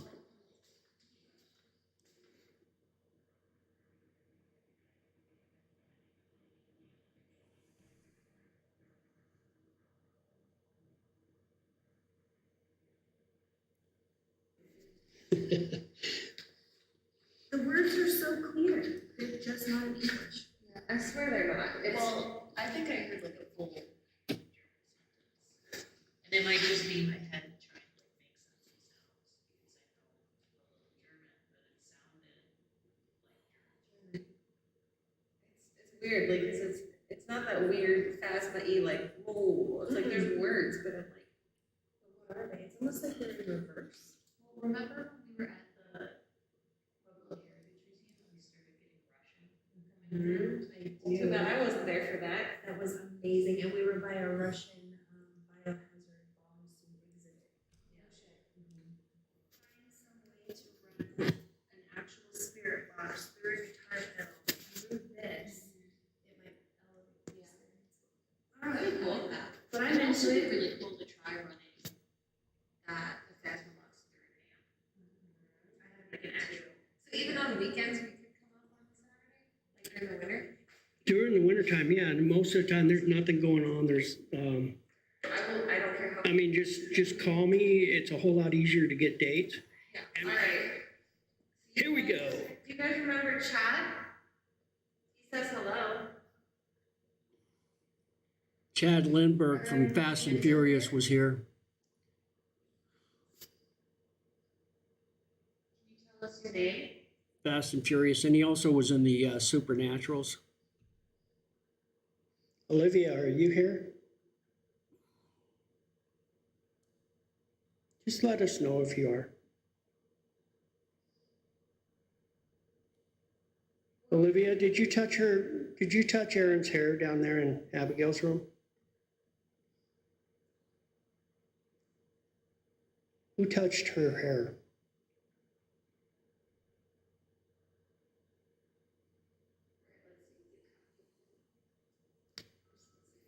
All right, hold on. So do you guys remember Chad? He says hello. Well, I like that. Are there any little kids up here? Can you tell us your name?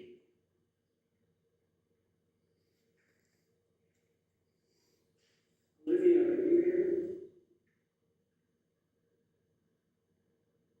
Let us know.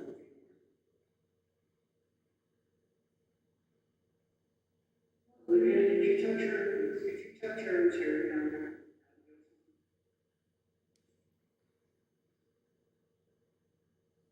Touched her.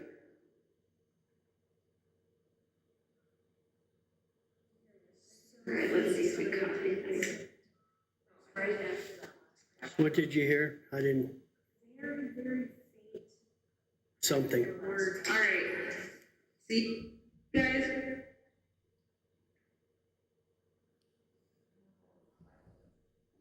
I think it was right after this as he touched her hair. Yeah. It was towards the end.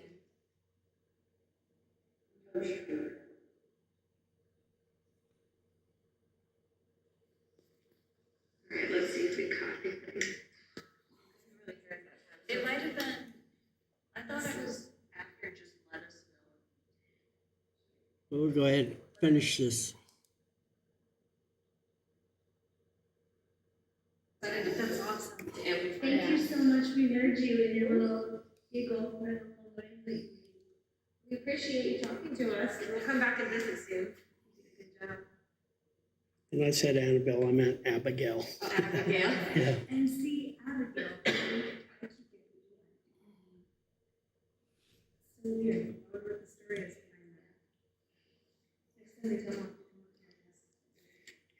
said Anne, then I got Annabelle in my head. It's Abigail, the one here, but Anne does come up frequently. She was one of the nuns. Oh, okay. Yeah, yeah. Okay, that checks out. That's very cool. Well, thank you for being a part of that new experiment with us and giving me the really good idea to link my recorder into that system so it records all of it. We could do Yeah, that yeah, tonight. We could that'd be cool. If I had a double port for my SP11, that would work. Thanks for letting us know. Speaker. Way cool. Well, I feel like we didn't get a whole lot of activity, but I'm very happy with the EVPs we did. Yes. Excellent being here. I love it. Do you have that one on your phone where it says?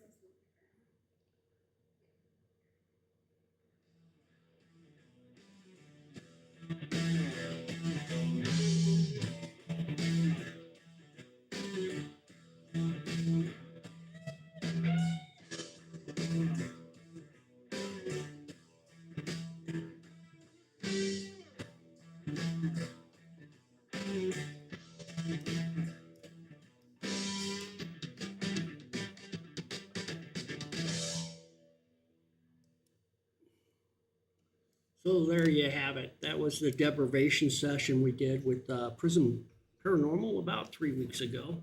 Interesting little experiment. Again, it's more the out of the box type thinking. And it's a lot of fun. It's a lot of fun, the people that I meet and get to spend time with and share information with here. That's the funnest part. So yeah, I saw everybody moving around here. They're relocating again. I'm not sure what they got going on now. Then we got people down in the basement. They cleared out. Looks like some have entered back into the library there. There's warm coffee and there's snacks, but that part of the building isn't any warmer than the rest. And I noticed they have the back door open off and on, and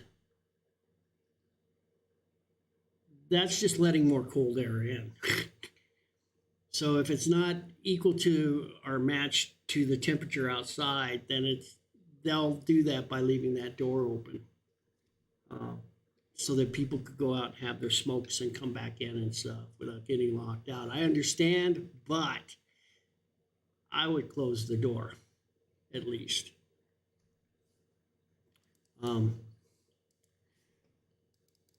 But typically we don't have groups in here this time of year.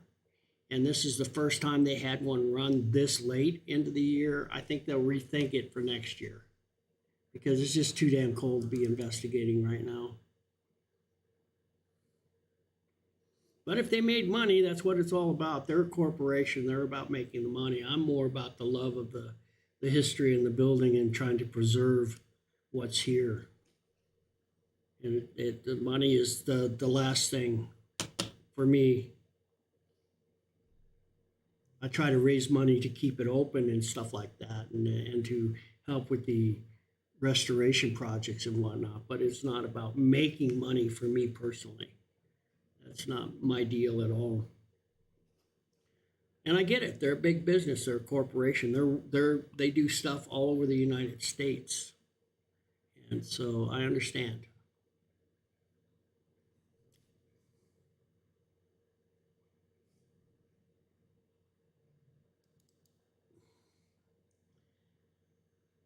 Well, they should be breaking here pretty soon. They're right outside my door again. A whole mess of them right there. Boo! They heard that. Boo!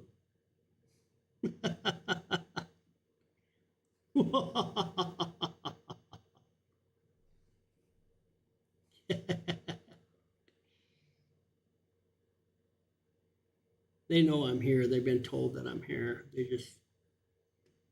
don't know why they don't check me out, but that's okay.